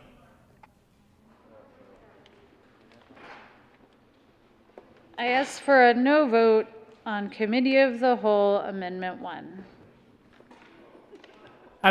Is there further discussion? Seeing no further discussion, the motion before the body is the adoption of this amendment to 1269. Are there any no votes? Senators Moreno, Story, Hawkes Lewis, Danielson, Winter, Fields, the Majority Leader, Gonzalez, Kolker, Janal,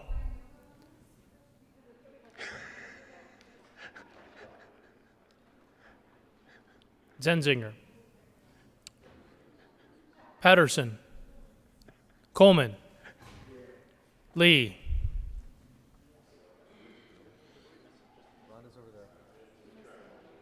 Appreciate it.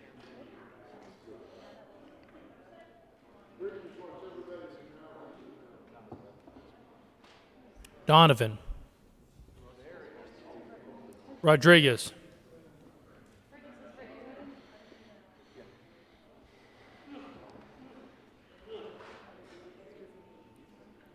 Bridges. Please have the president.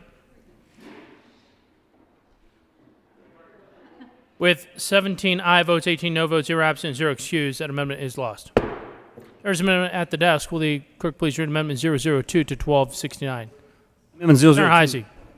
Thank you, Mr. President. I move L002 to the Committee of the Whole report. To the amendment, Senator. Thank you, Mr. President. This amendment assures that the CCEs cannot impact utility clean energy plans. For all the pressure that we've been putting on our utilities for years to abandon the cheapest known electrical generation out there and go to the clean energy, and for the investments they've made, we absolutely need to ensure that the CCEs are not going to erode that effort that has been ongoing for actually decades now. Urge and I vote. Senator Donovan. Thank you, Mr. President. This concept is reflected in multiple parts of the bill, and I think will be illuminated through the PUC docket. I ask for a no vote. Is there further discussion? Seeing none, the motion is the adoption of Amendment 002 to the Committee of the Whole. Are there any no votes? Senators Huckes Lewis, Story, Coleman, Danielson, Zenzinger, Lee, Rodriguez, Bridges, Fields, Winter, Pedersen, Gonzalez, Buckner, Janal, Kolker, Moreno. The Majority Leader. Please add the President. With 17 ayes, 18 no votes, 0 absent, and 0 excused, that amendment is lost. There's an amendment at the desk. Will the clerk please read Amendment 003 to 1269? Amendment 003. Senator Heisey. Thank you, Mr. President. Move Amendment L03 to the Committee of the Whole report. To the amendment, Senator.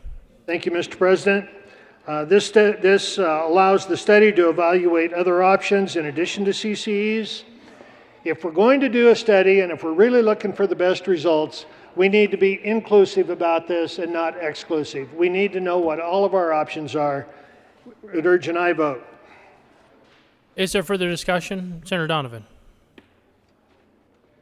Thank you, Mr. President.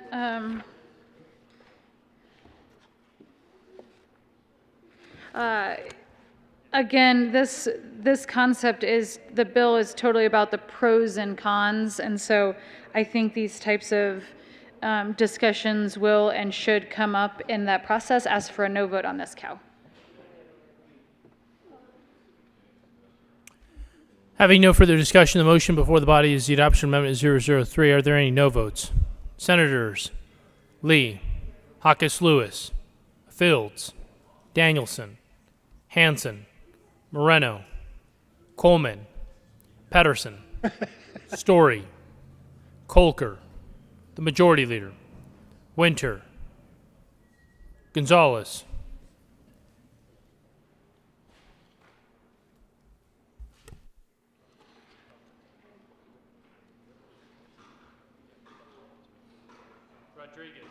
Rodriguez, Donovan, Janal, Buckner, Bridges. Please add the President. With 16 ayes, 19 no votes, 0 absent, 0 excused, Amendment 003 is lost. There is an amendment at the desk. Will the clerk please read Amendment 004 to 1269? Amendment 004 to Cal. Senator Heisey. 1269. Thank you, Mr. President. I move Amendment L004 to the Committee of the Whole report. To the amendment, Senator. Thank you, Mr. President. Folks, this amendment protects both our incumbent utilities that are supplying you electricity day in and day out, as well as the customers, in ensuring that the study evaluates the risk that CCEs can have to existing utility customers, and if a CCE folds, the incumbent utility is required to serve those customers. Again, just a bit technical, a bit in the weeds, but somebody's got to be down there picking up the slack when there's a problem and one of the CCEs goes out of business and those customers are left with no electricity in those lines in front of their homes. So would encourage an aye vote. Is there any discussion? Senator Donovan. Thank you, Mr. President. I ask for a no vote on cow 004. Seeing no further discussion, the motion before the body is the adoption of Amendment 004 to the Committee of the Whole report. Are there any no votes? Senators Huckes Lewis, Lee, Fields, Hanson, Coleman, Zenzinger, Danielson, Colker, Moreno, Janal, Rodriguez, Pedersen, Winter, Gonzalez, Story, the Majority Leader, Donovan, Bridges. Please add the President.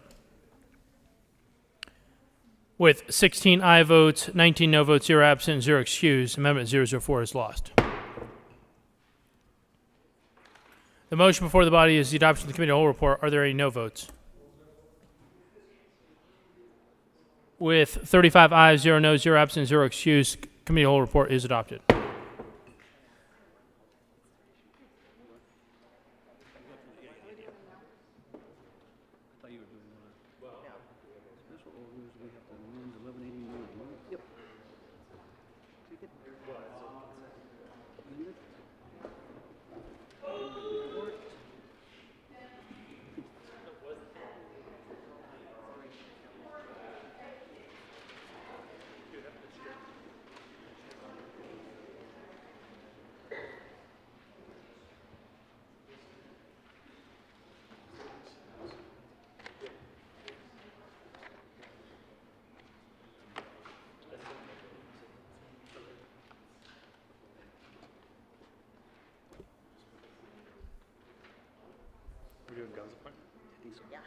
Senate Bill 290 as amended. Senate Bill 292 as amended passed on second reading, order and gross and placed on the calendar for third reading and final passage. House Bill 1189, House Bill 1269 as amended, House Bill 1282 as amended, House Bill 1283 as amended, House Bill 1315, House Bill 1321 as amended, passed on second reading, order and placed on the calendar for third reading and final passage.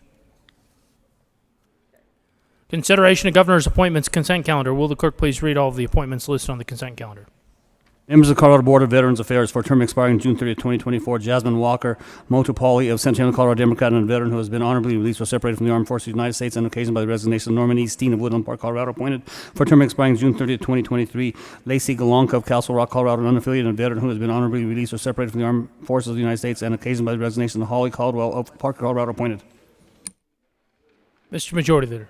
Thank you, Mr. President. I move for the confirmation of all the appointments listed on the consent calendar, which includes members of the Colorado Board of Veterans Affairs. Is there any discussion? The motion is the confirmation of all the appointments on the consent calendar. Are there any no votes? With 35 ayes, 0 noes, 0 absent, 0 excused, all the appointments are confirmed.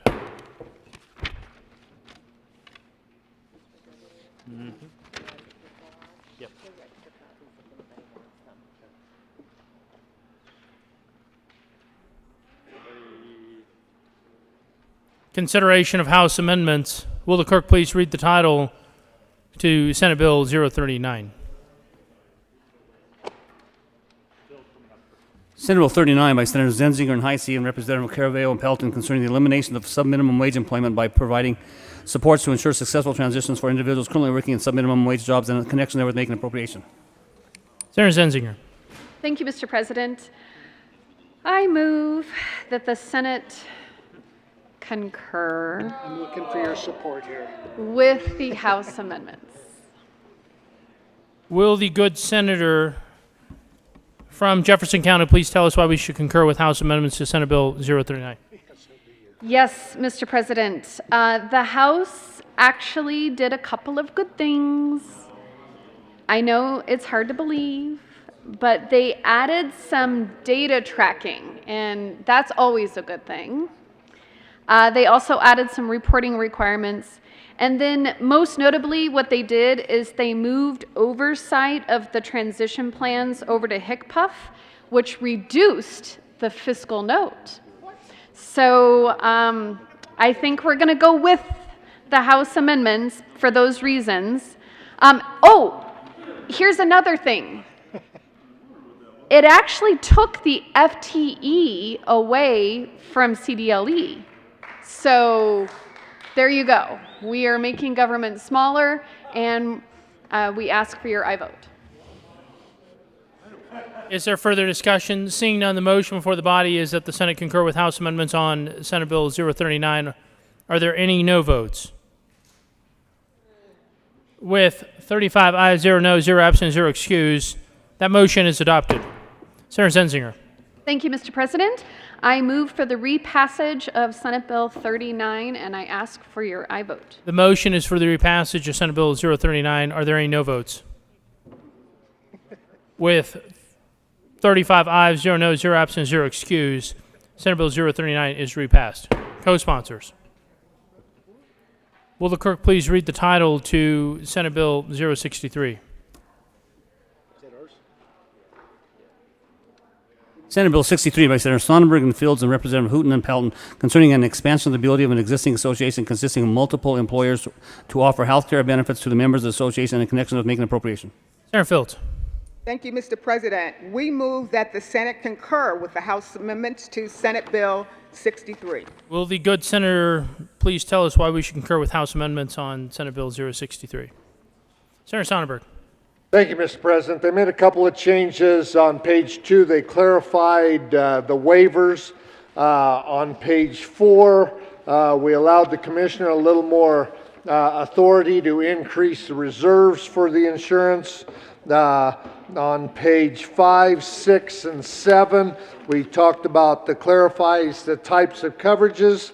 And then on the bottom of page 7, we clarified the power of the commissioner, and I was so thrilled they did not abuse the safety clause and take my petition clause out, so I ask for your support. Is there further discussion? Seeing none, the motion is that the Senate concur with House amendments on Senate Bill 063. Are there any no votes? With 35 ayes, 0 noes, 0 absent, 0 excused, that motion is adopted. Senator Sonnenberg. Thank you, Mr. President. I move to repass. The motion is for the repassage of Senate Bill 063. Are there any no votes? With 35 ayes, 0 noes, 0 absent, 0 excused, Senate Bill 063 is repassed. Co-sponsors. Will the clerk please read the title to Senate Bill 071? Senate Bill 071 by Senators Buckner and Representative Doherty and Mason Ecker concerning measures to limit the detention of juveniles in connection with making and reducing an appropriation. Senator Fields. Thank you, Mr. President. We move that the Senate concur with the House amendments to Senate Bill 181. Will the senator please tell us why we should concur with House amendments on Yes, they Senate Bill added Senate Bill 071? 181. Oh, it's not my bill. You lied to me. Will the clerk please read the title to Senate Bill 071? Let's just do them all at once. No, I want my day. Bill 71 by Senator Buckner and Representative Doherty and Mason Ecker concerning measures to limit the detention of juveniles in connection with making and reducing an appropriation. Senator Buckner. Mr. President, I move that the Senate concur with amendments to Senate Bill 71. Will the good senator tell us why we should concur with House amendments on Senate Bill 071? Yes. After additional stakeholding, we decided that the changes that were made were more conducive to this Senate bill. Is there further discussion regarding Senate Bill 071? Seeing none, the motion before the body is that the Senate concur with House amendments on Senate Bill 071. Are there any no votes? With 35 ayes, 0 noes, 0 absent, 0 excused, that motion is adopted. Senator Buckner. I move for the readoption of Senate Bill 71. The motion is for the repassage of Senate Bill 071. Are there any no votes? Mr. Minority Leader. Senators Gardner, Lundeen, Simpson, Cook, Liston, Smallwood, Scott, Woodward, Kirkmeyer, Sonnenberg, Coram, Heisey.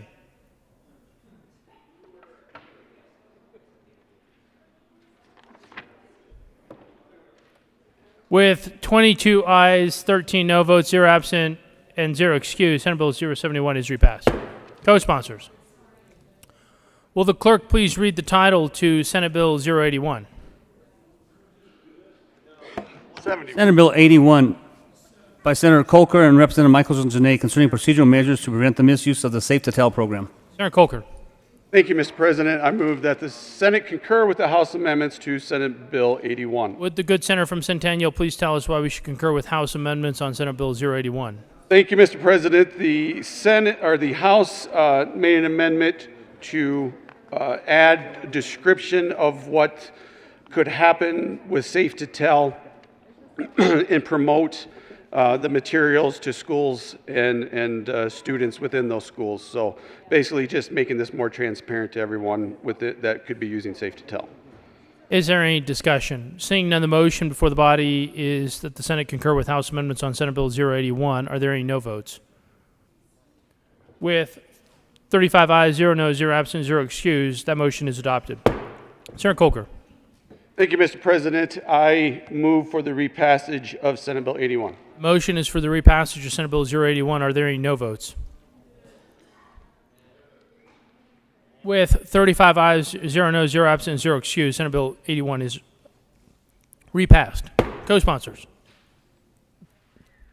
Will the clerk please read the title of Senate Bill 094? Senate Bill 94 by Senators Janal and Winter and Representative Roberts concerning the continuation of the State Board of Pharmacy and in connection with implementing recommendations contained in the 2020 Sunset Report by the Department of Regulatory Agencies and making other changes regarding the practice of professionals' regulated standards. Senator Janal. Thank you, Mr. President. We move that the Senate concur to the House amendments to Senate Bill 94. Would the good senator from Fort Collins please tell us why we should concur with House amendments on Senate Bill 094? Thank you, Mr. President. The House amendment was to clarify that any treatment provided by pharmacists are to those 12 years old and up and limited to certain conditions, and I ask for an aye vote. Is there further discussion? Seeing none, the motion is that the Senate concur with House amendments on Senate Bill 094. Are there any no votes? With 35 ayes, 0 noes, 0 absent, 0 excused, that motion is adopted. Senator Winter. Thank you, Mr. President. I move for the repassage of Senate Bill 94. The motion is for the repassage of Senate Bill 094. Are there any no votes? With 35 ayes, 0 noes, 0 absent, 0 excused, Senate Bill 094 is repassed. Co-sponsors. Will the clerk please read the title to Senate Bill 108? Senate Bill 108 by Senator Story and Representative Burnett and Cutler concerning gas pipeline safety and in connection with increasing and clarifying the rulemaking and enforcement authority of the Public Utilities Commission and making appropriation. Senator Story. Thank you, Mr. President. I move that the Senate concur with House amendments on Senate Bill 108. Will the good senator tell us why we should concur with House amendments? Thank you, Mr. President. The amendment adds some clarity to the legislative declaration. There's a technical change for clarity, and there's an insertion of an element to reflect technology updates. Is there further discussion? Seeing none, the motion before the body is that the Senate concur with House amendments to Senate Bill 108. Are there any no votes? Mr. Minority Leader, Senators Kirkmeyer, Cook, Gardner, Liston, Scott, Coram, Woodward, Heisey, Simpson, Sonnenberg, Priola, Smallwood. With 22 aye votes, 13 no votes, 0 absent, 0 excused, Senate Bill, that motion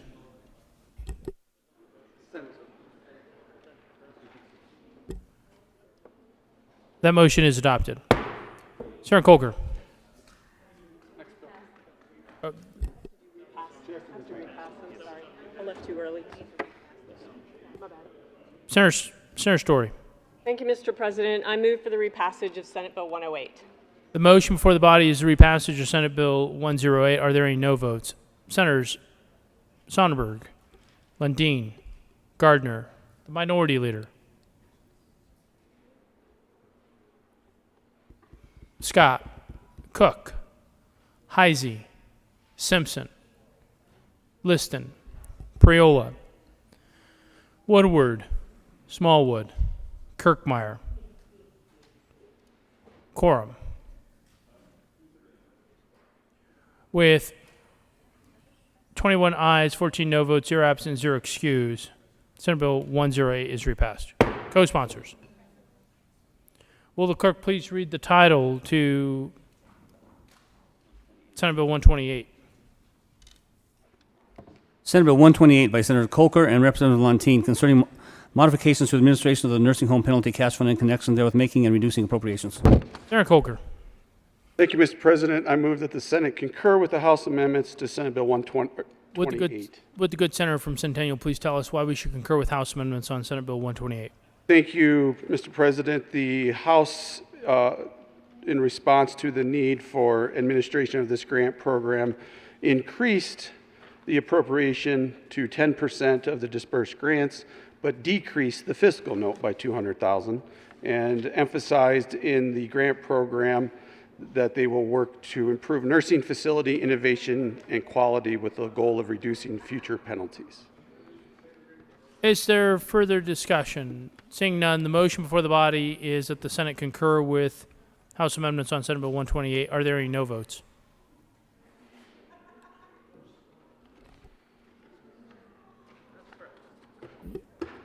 Senator Sonnenberg. Mr. Minority Leader. Senator Cook. Senator Gardner. Senator Kirkmeyer. Senator Lundeen. With Senator Scott and Senator Woodward. With 27 aye votes, 8 no votes, 0 absent, 0 excused, that motion is adopted. Senator Coker. Thank you, Mr. President. I move for the repassage of Senate Bill 128. The motion is for the repassage of Senate Bill 128.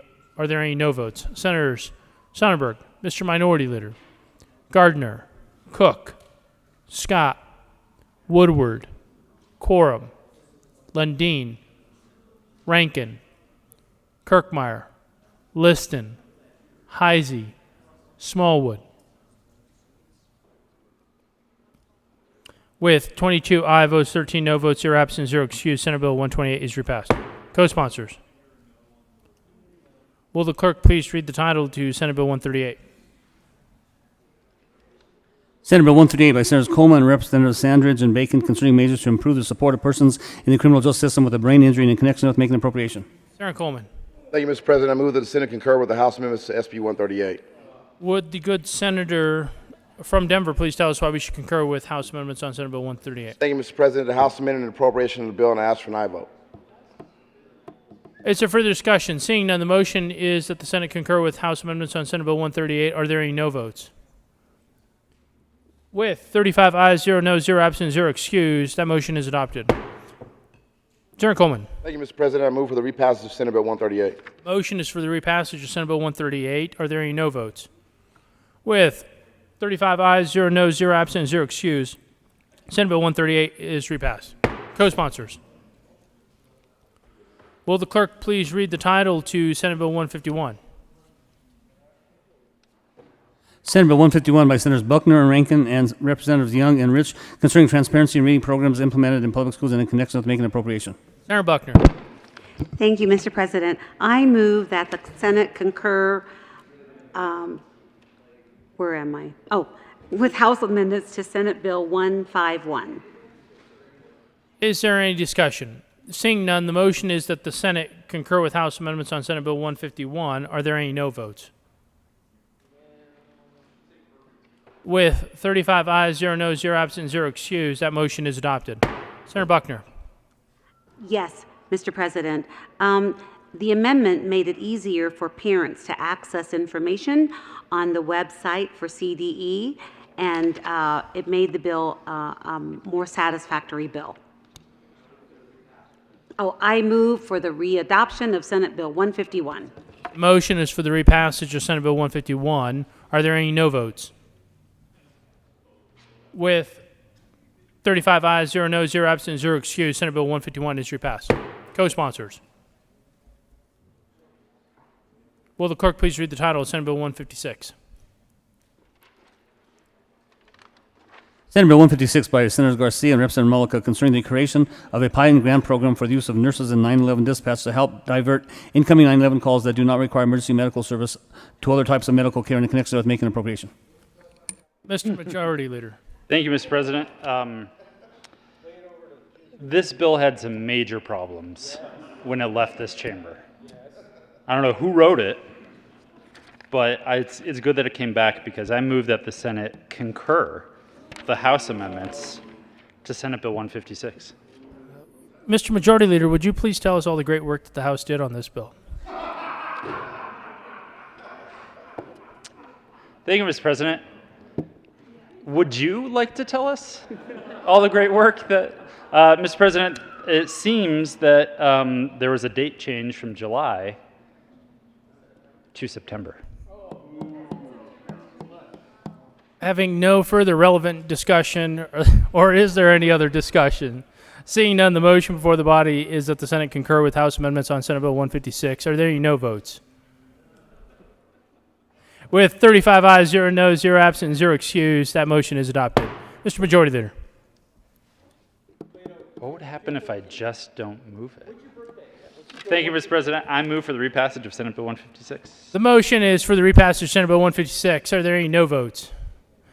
With 35 ayes, 0 noes, 0 absent, and 0 excused, Senate Bill 156 is repassed. Co-sponsors. Will the clerk please read the title to Senate Bill 166? Senate Bill 166 by Senator Rankin and Fenberg, Representative McCluskey, and Will concerning the implementation and recommendation of the Colorado Fire Commission in connection with making an appropriation. Mr. Majority Leader. Thank you, Mr. President. I move that the Senate concur with House amendments to Senate Bill 166. The motion is that the Senate concur with House amendments on Senate Bill 166. Are there any no votes? With 35 ayes, 0 noes, 0 absent, and 0 excused, that motion is adopted. Senator Rankin. Thank you, Mr. President. We move for the repassage of Senate Bill 166. The motion is for the repassage of Senate Bill 166. Are there any no votes? With 35 ayes, 0 noes, 0 absent, 0 excused, Senate Bill 166 is repassed. Co-sponsors. Will the clerk please read the title of Senate Bill 181? Senate Bill 181 by Senators Field and Quorum and Representative Herod and Caraveo concerning state agencies addressing health disparities in Colorado in connection with making an appropriation. Senator Fields. Mr. President, we move that the Senate concur with the House amendments to Senate Bill 181. Is there any discussion? Seeing none, the motion is that the Senate concur with House amendments on Senate Bill 181. Are there any no votes? With 35 ayes, 0 noes, 0 absent, 0 excused, that motion is adopted. Senator Quorum. Thank you, Mr. President. We move for the repassage of Senate Bill 181 because the word department twice was a great amendment. Thank you. Is there any discussion? Seeing none, the motion is that for the repassage of Senate Bill 181. Are there any no votes? Mr. Minority Leader, Senators Lundin, Gardner, Sonnenberg, Woodward, Cook, Liston, Kirkmeyer, Rankin. With 26 aye votes, 9 no votes, 0 absent, and 0 excused, Senate Bill 181 is repassed. Co-sponsors. Will the clerk please read the title to Senate Bill 185? Senate Bill 185 by Senators Zenzinger and Rankin and Representative McLaughlin and McCluskey concerning supporting the educated workforce in Colorado in connection with making an appropriation. Senator Zenzinger. Thank you, Mr. President. I move for concurrence with the House amendments to Senate Bill 185. Would the good senator from Jefferson County please tell us why we should concur with House amendments? So the House made 2 amendments, one in the House Education Committee where they adopted an amendment to continue funding for a mental health hotline for educators that speaks to our retention component of the bill. And then secondly, on House second reading, an amendment was added to fix an issue that arose for Eagle County schools. This amendment that they added will ensure that Eagle County schools can continue to have educator candidates placed in their schools through the Rural Teaching Fellowship. And for those reasons, we ask that we concur. Is there further discussion? Seeing none, the motion before the body is that the Senate concur with House amendments on Senate Bill 185. Are there any no votes? With 35 ayes, 0 noes, 0 absent, 0 excused, that motion is adopted. Senator Rankin. Thank you, Mr. President. We move for the repassage of Senate Bill 185. The motion is for the repassage of Senate Bill 185. Are there any no votes? With 35 ayes, 0 noes, 0 absent, and 0 excused, Senate Bill 185 is repassed. Co-sponsors, Senators Cook, Will the clerk please read the title to Senate Bill 193? Senate Bill 193 by Senator Buckner and Representative Harrod concerning the protection of a pregnant person's rights during the prenatal period and in connection with making an appropriation. Senator Buckner.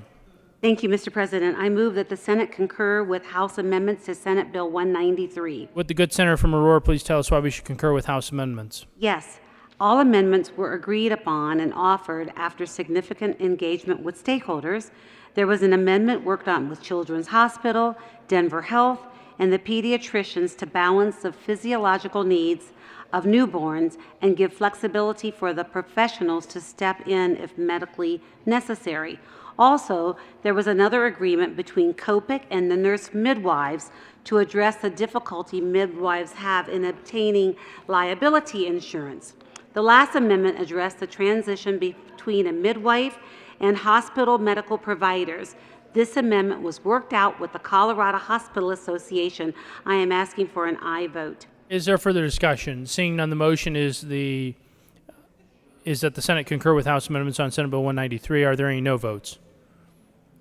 With 35 ayes, 0 noes, 0 absent, 0 excused, that motion is adopted. Senator Buckner. Mr. President, I move for the readoption of Senate Bill 193.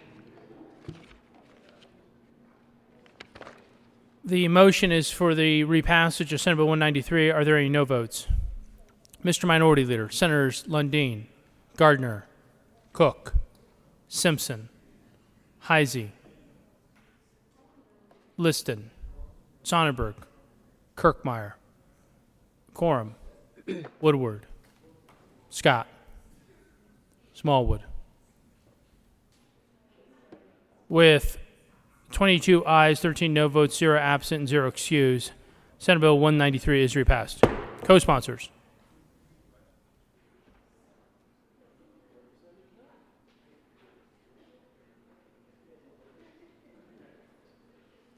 Will the clerk please read the title to Senate Bill 237?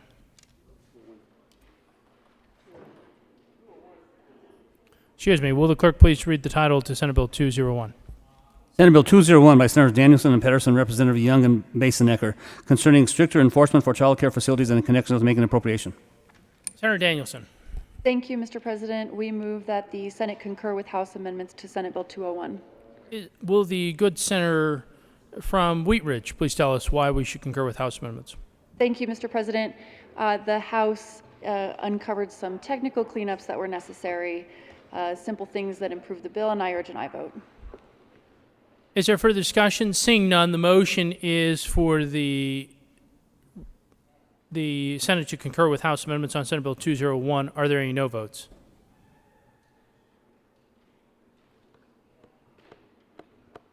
With 35 ayes, 0 noes, 0 absent, 0 excused, that motion is adopted.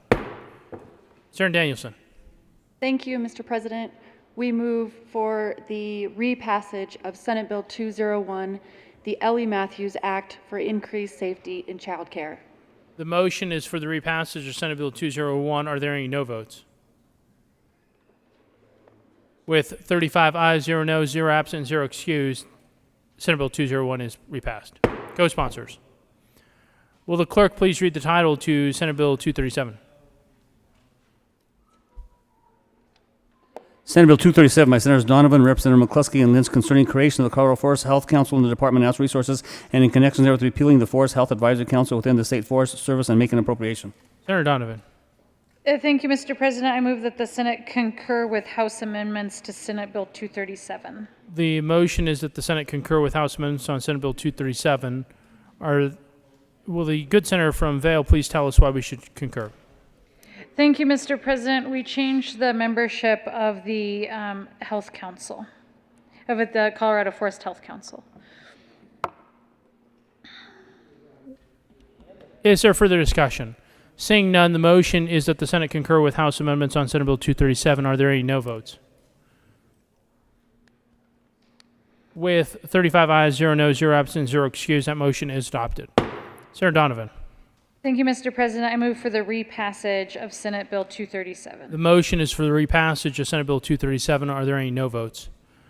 Mr. Minority Leader, Senators Sonnenberg, Smallwood, Kirkmeyer, Lundin, Scott, Gardner, Liston. With 27 aye votes, 8 no votes, 0 absent, 0 excused, Senate Bill 237 is repassed. Co-sponsors.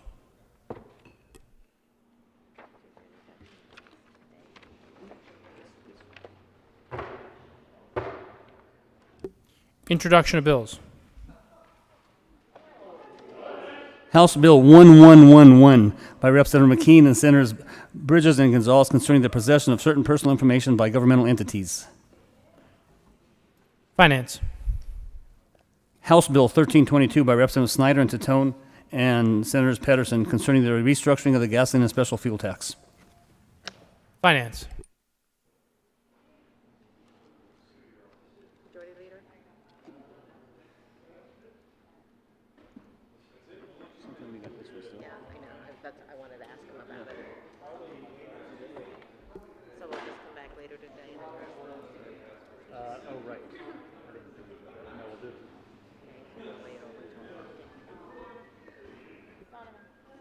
Mr. Majority Leader. Thank you, Mr. President. I move House Bill 1307 lay over until tomorrow, June 2nd. You have heard the motion. All those in favor say aye. All those opposed, no. The ayes have it, and the motion is adopted. And House Bill 1307 will lay over until 6/2/21 and retain its place on the calendar.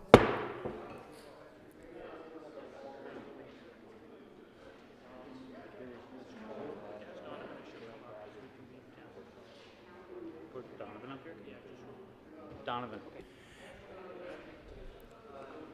Will the Senate choir please assemble in the well so that we can recognize members celebrating their birthdays for Senator Hansen, June 16th, Senator Pedersen, December 16th, and Senator Zenzinger, December 29th.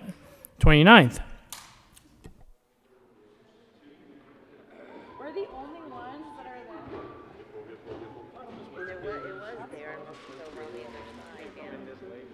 And we should also note, members, today is also Dave's birthday. That's wonderful. Whose birthday too? Dave's too. Oh. Okay, just to Dave. Just Dave first. Happy birthday to you. Happy birthday to you. Happy birthday, dear Dave. Happy birthday to you. One more. And to everybody And now else, everybody happy else. birthday. And many I don't know who it was.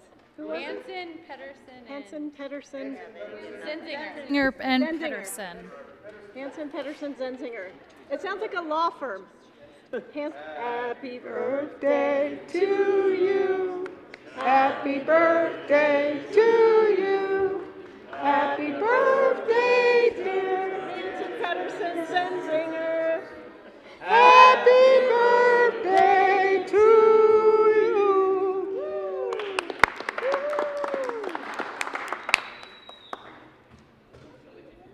Announcements.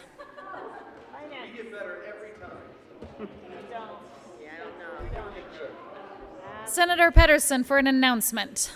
Thank you, Madam President. You heard it, members. We had two bills that were read across the desk. We're going to hear in finance today. It's 1111, House Bill 1111, and 1322. So that will be added to the calendar, and we will be meeting at 3:15 in the old Supreme Court chamber. Further announcements, Senator Moreno. Thank you, Madam President. Colleagues, Senate Appropriations will be back at it again tomorrow, 8 a.m. in LSBB. Further announcements. Senator Story.